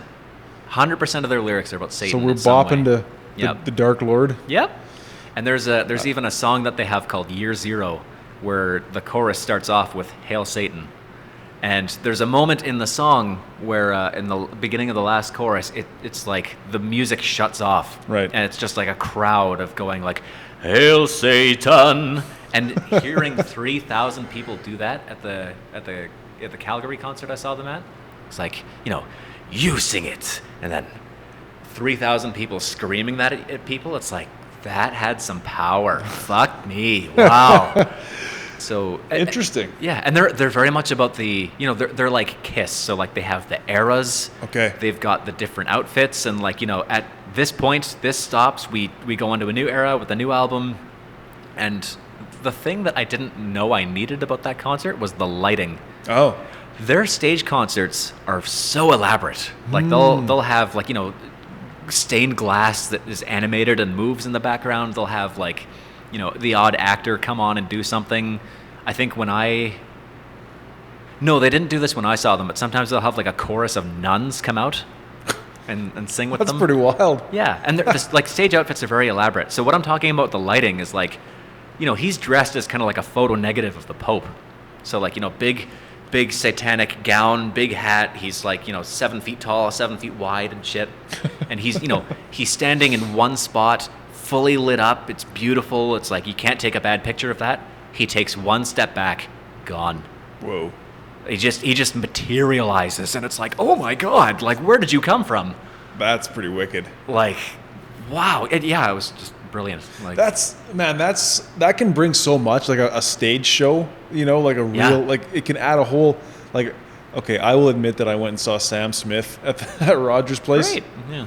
Not really my thing. We went with the girlfriend, but the last number that they did was like, it was Shakespeare. It was an opera, man. He was up, maybe one of them was up on this tower and one was singing up to him, like, okay. And the lights that they incorporated, and man, like that might be one of the things you almost forget how much you missed that over the last year, is that real entertainment, live entertainment, Yeah. And that's something I'm definitely building up to. Like, okay. And like, yeah, we've got the 8-piece, and yeah, we've got guests, and we've had actors, and we've had quartets and choirs and shit. But this album, this Inevitable album that we're doing, right? It's got. Is that the name of the album? No. The Inevitable. No, I just don't want to. I don't want to give too much away. No worries.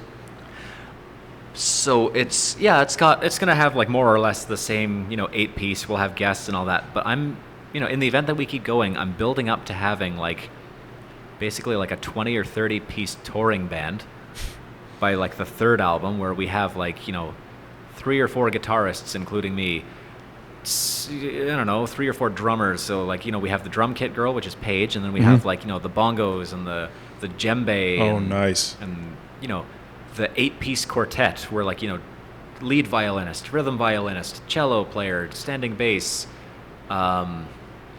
acoustic guitar player, a little choir. Like we've got the trio, which does the vocals and then tambourines and shit. But then we'll have like 5 or 6 people to back them up. And yeah, that's kind of what I'm working towards, is building up this big tour. And actors. Yeah. Sometimes like, okay, this song doesn't need the violinist. You go get into this costume. You come back out and you slow dance to this song, or you come out and pretend to kill this person to this song.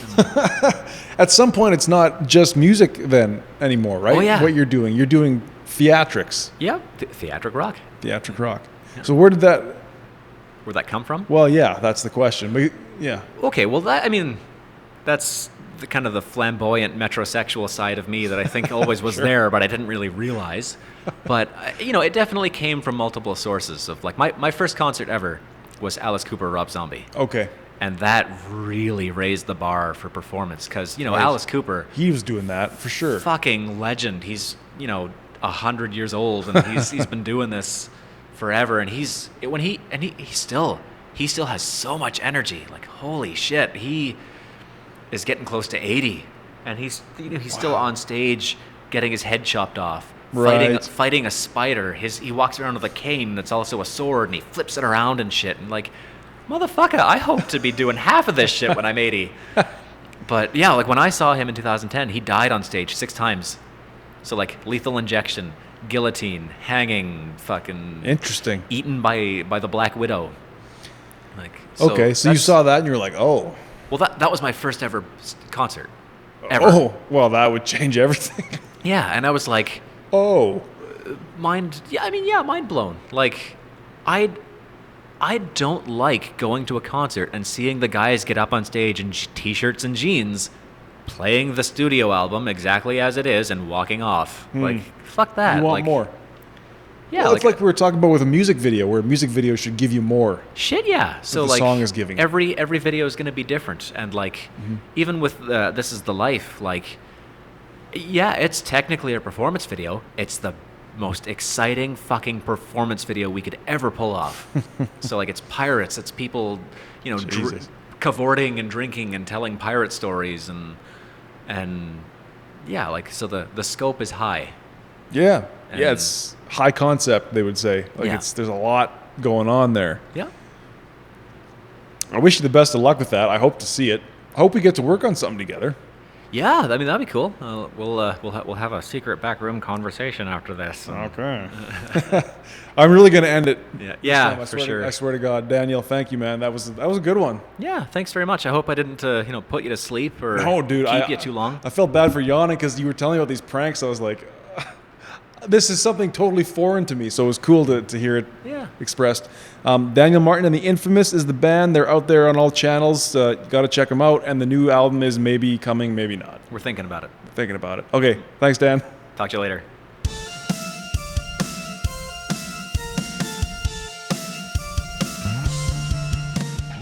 Thank you for listening to the North Bank Media Podcast. If you enjoy this conversation, please subscribe on YouTube and give us a like. If you're listening on Apple Podcasts, please subscribe as well and leave a 5-star review.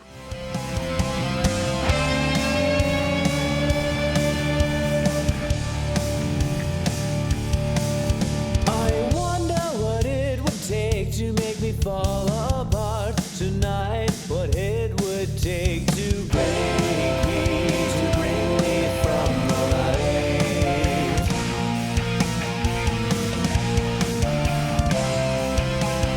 All the things that I fear in front of my eyes, a nightmare come to life. This unholy gathering, the monsters all unite.